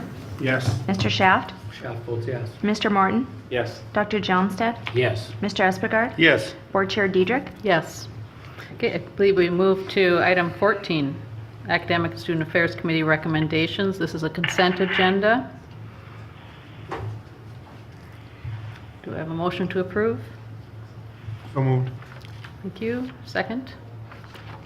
Second. Okay. Dr. Johnstead? Yes. Mr. Morton? Yes. Mr. Espegard? Yes. Mr. Shaft? Shaft votes yes. Mr. Hofferth? Yes. Board Chair Diedrich? Yes. Moving on, item 16. This is Chair Espegard's committee, Budget and Finance. Is 15 part of the consent? Oh, I'm sorry, thank you. Yeah, I put them together, but item 15, tenure recommendation for NDSU, and this is for your new provost, correct? Move item 15. Thank you. Second. A second. All right. Mr. Morton? Yes. Mr. Hofferth? Yes. Mr. Shaft? Shaft votes yes. Dr. Johnstead? Yes. Mr. Espegard? Yes. Board Chair Diedrich? Yes. Okay. Thank you. Now, we're on to Budget and Finance.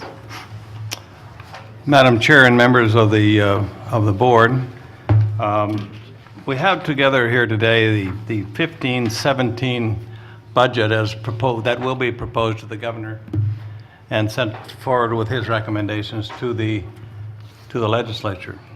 I want to thank my committee for the hours that's been spent on this, as well as the chairman, Ms. Diedrich, in helping put this budget together. As one can imagine, the budget of the university system is a large and complex system. I also want to acknowledge the help that the office staff, Kathy McDonald, Laura Glott, and others that helped put this together. Also understand that it has been through the President's cabinet and has had at various times has had much input to that, and appreciate that as well. This is a large budget, and it's a large budget, and I think I've said it before in the press, it's a large budget, but there are many good things in it. And sometimes when you see a large budget, it's easy for some to say, boy, they want everything. But when you look at this budget, I think you're going to understand that this budget is put together with careful thought about quality and careful thought about the needs of the state. Our responsibility as a board of higher education is to put together a needs-based budget each year, each biennium for 2 years. So when you're looking at the numbers here, we're looking at really 2 years.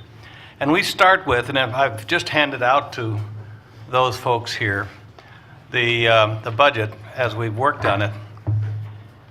And we start out with a large base budget from the last time of $679 million. And this year, for the first time, we're working with the governor's model in our budget, and not equity and not peer comparisons or not things like that. We're working with the governor's model for the first time.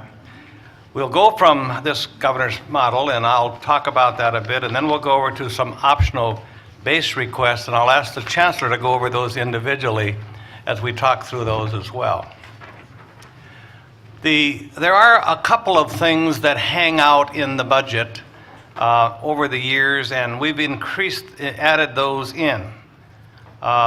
When we have done the budget, we've thought about affordability, we've thought about our students, we've thought about costs, we've thought about tuition, a number of things. And what we're going to see here today is a total budget that we're going to ask for, which includes all of the things that are necessary to run the system. We're going to have, as you look at item 3, line 3, over the years, and this is something that takes place every biennium, one year of the continue the fiscal year 15 salary increases has to be added. We've added that in, no different than before. We've added in inflation of 2.5% per year. We've added that in, and then utility cost increases. We've added those in as well. The governor's model, the first biennium of the governor's model, is here, and that is $49 million. That's increased production. If you know what the governor's model says, it says that increased production based on classes attained and so forth, you can get paid for it. In other words, it's a production-based model. This reflects that.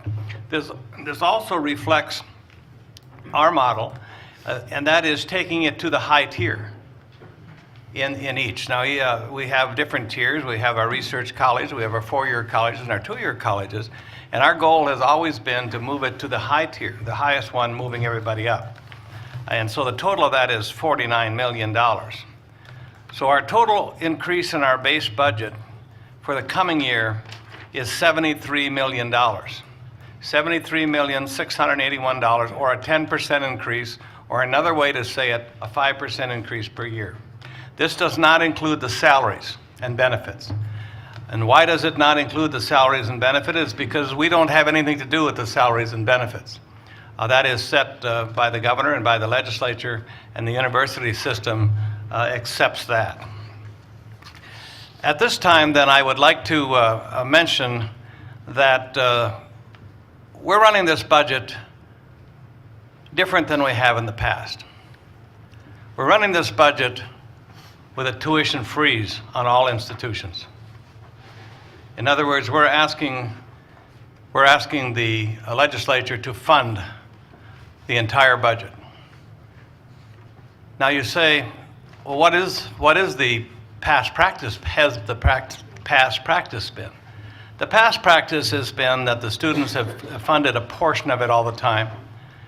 In our large research colleges, 60-40, 70-30 in our 4-year colleges, and 75-25 in our 2-year colleges.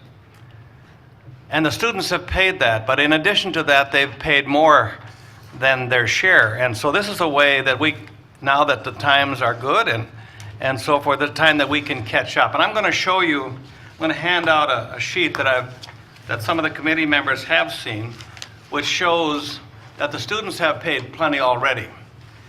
In other words, they're paying more than their 40%, and this is one way in which we can help them to keep affordability, to keep their debts down, and to probably help enrollment and just a number of things. So this budget that I'm going to be showing you today includes a tuition freeze at all campuses.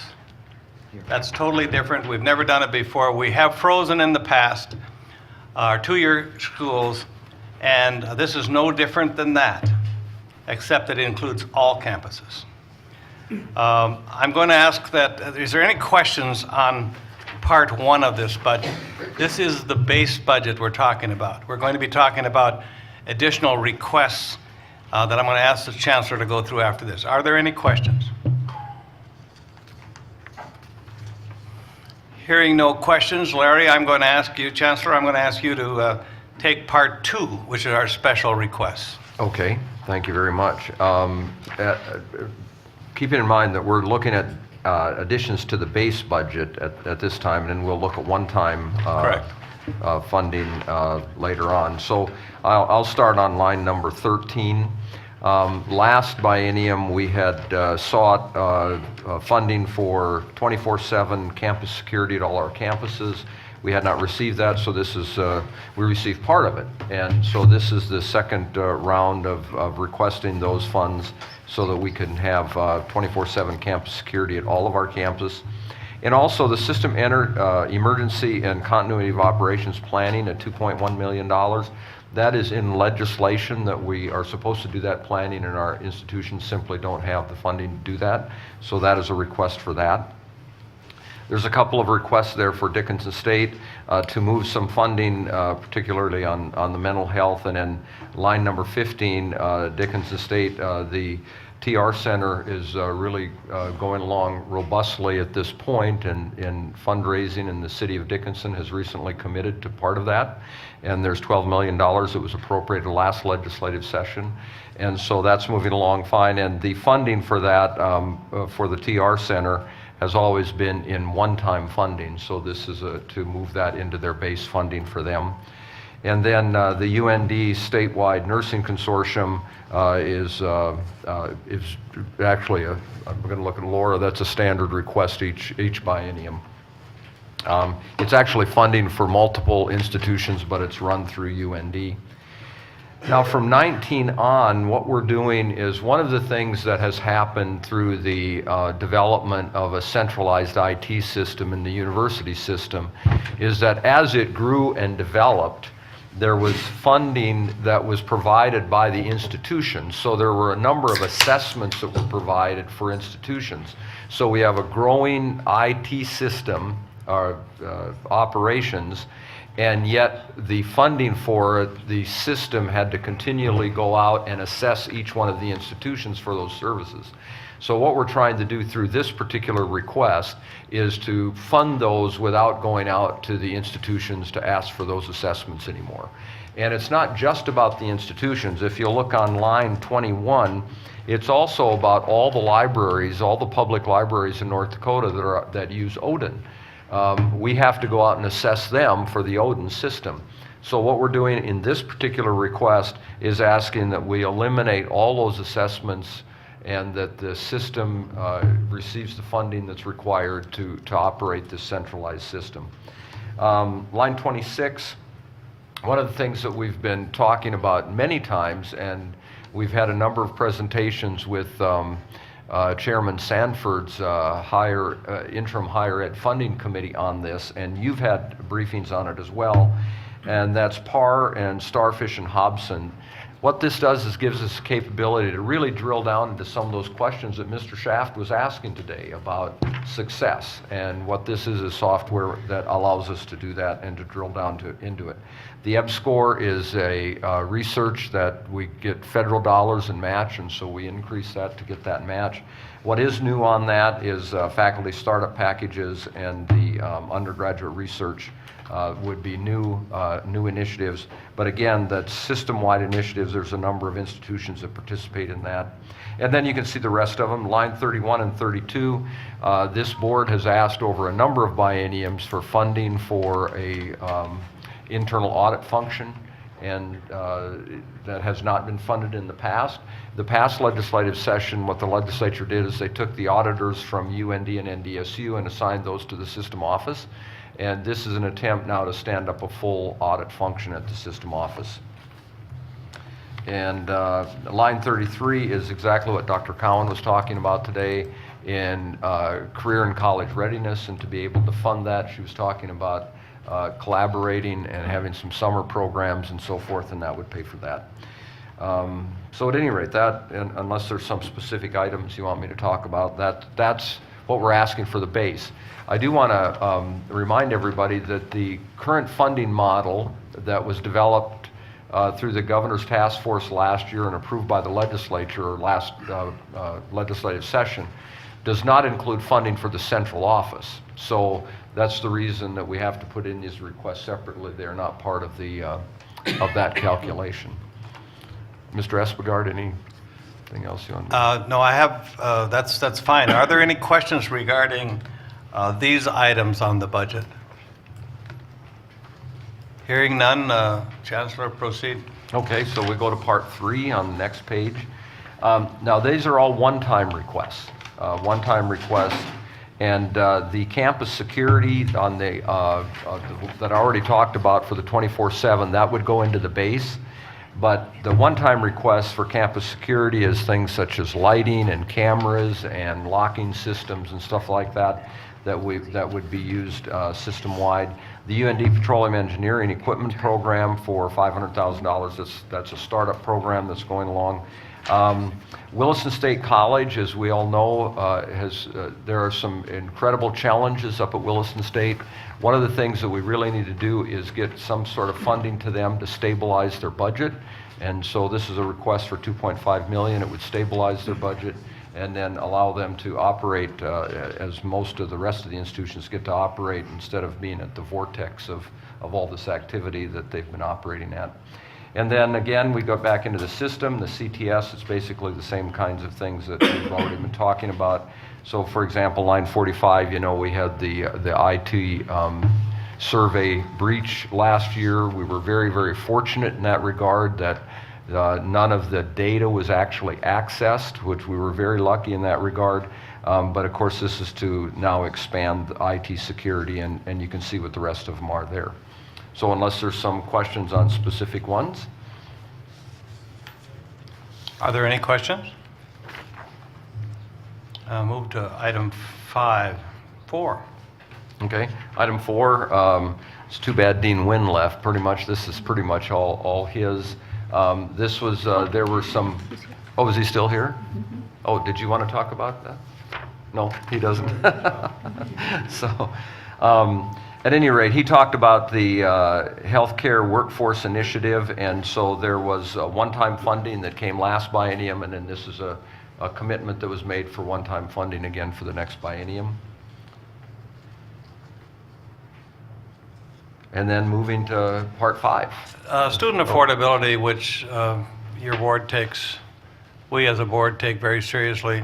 Our students help. The first part of that is the scholarship program moved up a little bit through the legislature this past year.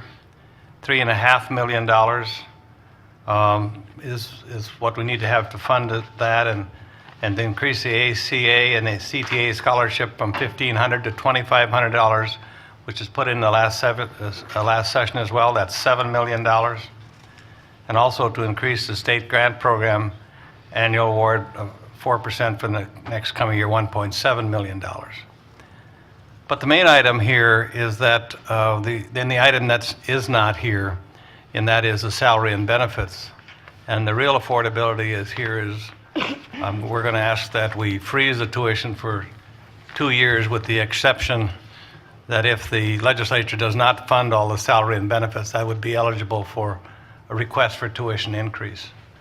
But we're asking the legislature to come forward and help the students of North Dakota with a break, and I think it's time to do that. It's a time also to level up. Students have been paying their share over the years when times weren't so good, I guess, and to improve their colleges and do good things with the money, and we think it's time now to pay some back. At least that's what your committee thought, and so that's the budget. There's affordability in there. There's one-time costs.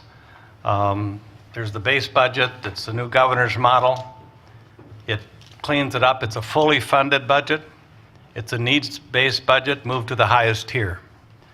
So I'd ask that the committee approve the budget as presented. I'll take any questions that I'm sure we can answer. I'll take any questions with regard to the budget from anyone, actually. Okay. Any questions? Questions from the presidents, perhaps? Does anybody have any? Yeah. Is there any questions from the president? I know it's a lot of this has gone through the cabinet, but we certainly would take any comments from the president or questions. Mr. Espegard, I might point out for the president's benefit, when it initially went through the cabinet, line number 60, did you guys get copies of this? Okay. Line number 67 addressed only the two-year colleges. Representative Sanford and I have had many conversations about freezing tuition at the two-year colleges, and at that time, that's all it contained was for the two-year colleges. And so most recently in conversations with Mr. Espegard, to freeze it for all of the colleges, and then instead of on line 67, it's reflected up on line 6. Okay. Thank you. I would ask that we approve the budget as presented. Is there a motion? So moved. Second? Mr. Shaft? Shaft votes yes. Mr. Hoffer? Yes. Mr. Morton? Yes. Dr. Jomstead? Yes. Mr. Espegard? Yes. Board Chair Diedrich? Yes. Board Dietrich, I'd also like to have a clarification motion of the items we talked about there in the event that the salaries and benefits are not all funded.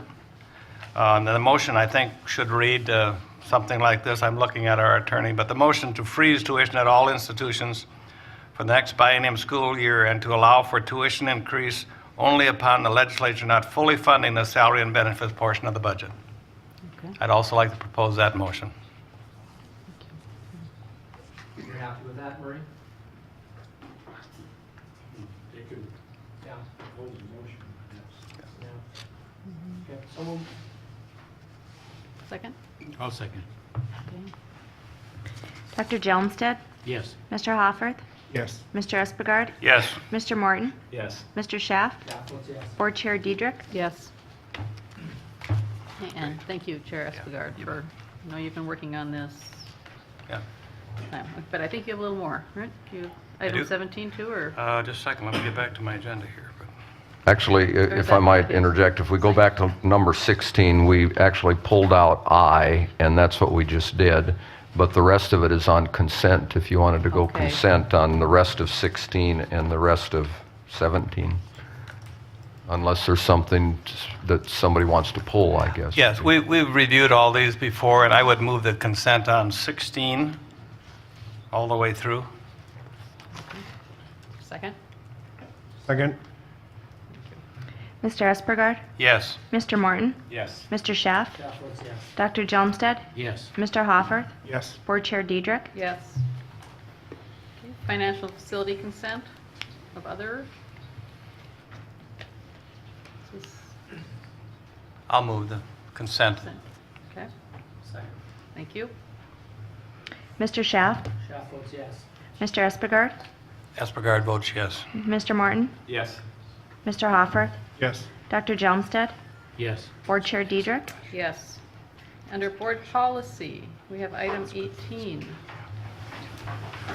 on the employee tuition waiver. I think we heard a little bit about that today from, I'm going to find her name, Emma? Emma. Yeah, Emma. And I think there was a request to possibly pull that. To The request was to waive the requirement for the second waive the reading. requirement for the second reading. I don't know. You know, we've certainly, Janice and Emma, you know, we got into a lot of trouble a while back because we were not doing second readings, and I don't know if we want to do that, but that's not my decision. That's your decision. Board Chair, if I may. The reason that the staff is asking that we look at waiving the second reading, this is not a policy that just started today or within the last few months. We've been working on it for 4 years. The Chancellor has spearheaded this for us in the last year. He's talked to the Cabinet. He's worked with the presidents.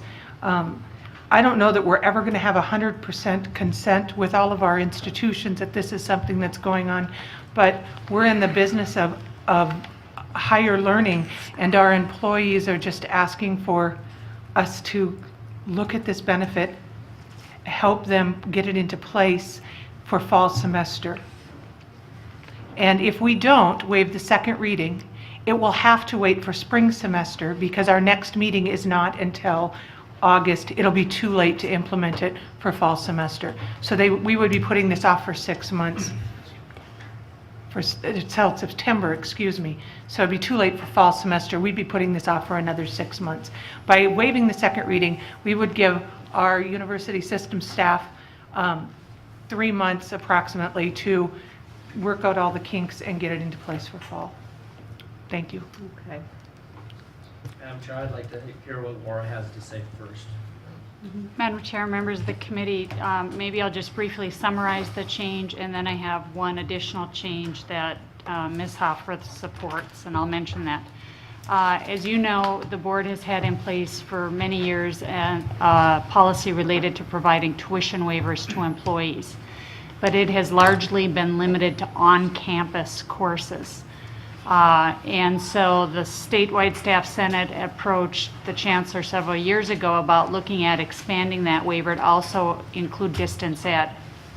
And as we've worked through this, of course, one of the difficulties about distance ed is that every proposal we looked at tended to create a financial burden at the delivering institution. And certain institutions, and rightfully so, were concerned about the kind of financial liability that would create for them.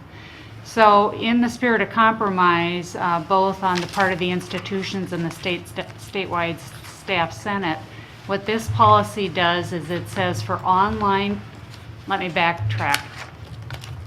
Employees will currently retain the benefit they've always had, which is they can take up to 3 courses per calendar year.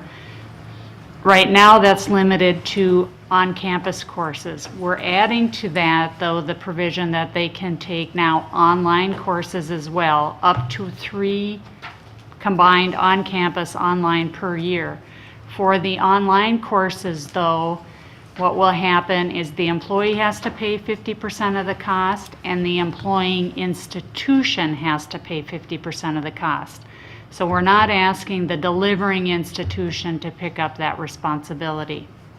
The one change that I need to mention is just a point of clarification on item 3 in the policy where it says employee tuition waivers including mandatory student fees.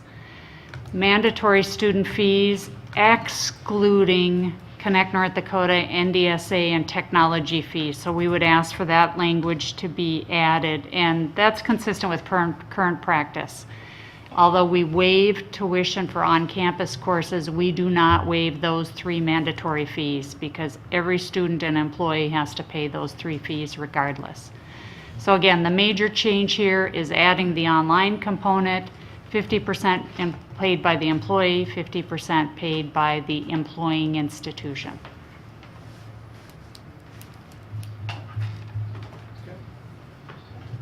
Yes, Jen. And just to clarify too, there's 2 groups of people that this directly affects greatly, and that's the western part of the state that would like to get a continuing education degrees, maybe a master's degree or a PhD at UND, NDSU, Minot. They would not have to drive to do that. They could do that as an online. But it also affects those facilities and dining service people who work on cost centers on all of our campuses. They're not able to take part in the face-to-face classes that the rest of us can take 1 per semester. This will allow them to take those courses online at a discounted rate. Madam Chair? Yes. I support the policy, but the larger question is the waiving of the second reading. And I think in this case we should do that. I know we had a complaint lodged against us for that, but quite frankly, whether it be the legislature or whether it be other public boards, I've served on private boards, we waive first or we waive second reading all the time. And so a complaint doesn't always necessarily mean a wrongdoing, and so I think we can do that, and I think we should do it this time. So I would move the policy, and coupled with that, I would move waiver of the second reading, and I would also move the amendment suggested by Laura. I don't remember the 3 items, but I bet you Christy can find them out. Is there a second? I'll second that. Great. Mr. Hoffer, Yes. Mr. Espargard? Yes. Mr. Morton? Yes. Dr. Johnstead? Yes. Mr. Schaaf? Schaaf votes yes. Board Chair Diedrich? Yes. Second reading, policy 703.3, retirement. Mr. Sogsby.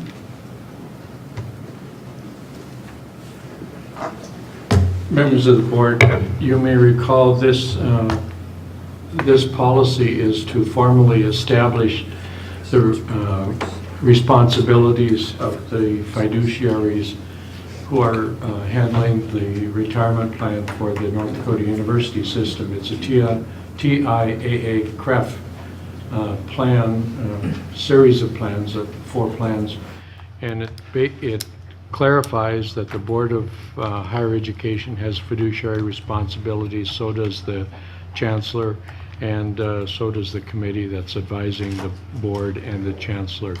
The amount of the fund now is $1.4 billion, and this is a best practice to clarify who's responsible for what.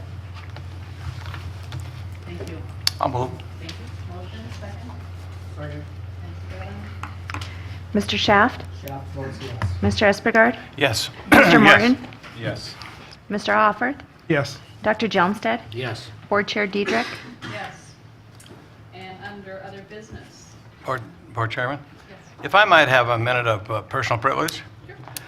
This is my last meeting, and I want to thank the staff, particularly the Chancellor, first of all, for standing in last year, frankly. That was great. Also want to thank the staff at the office. It's been great. The presidents out in the field have done a magnificent job, and that's been great to see as well.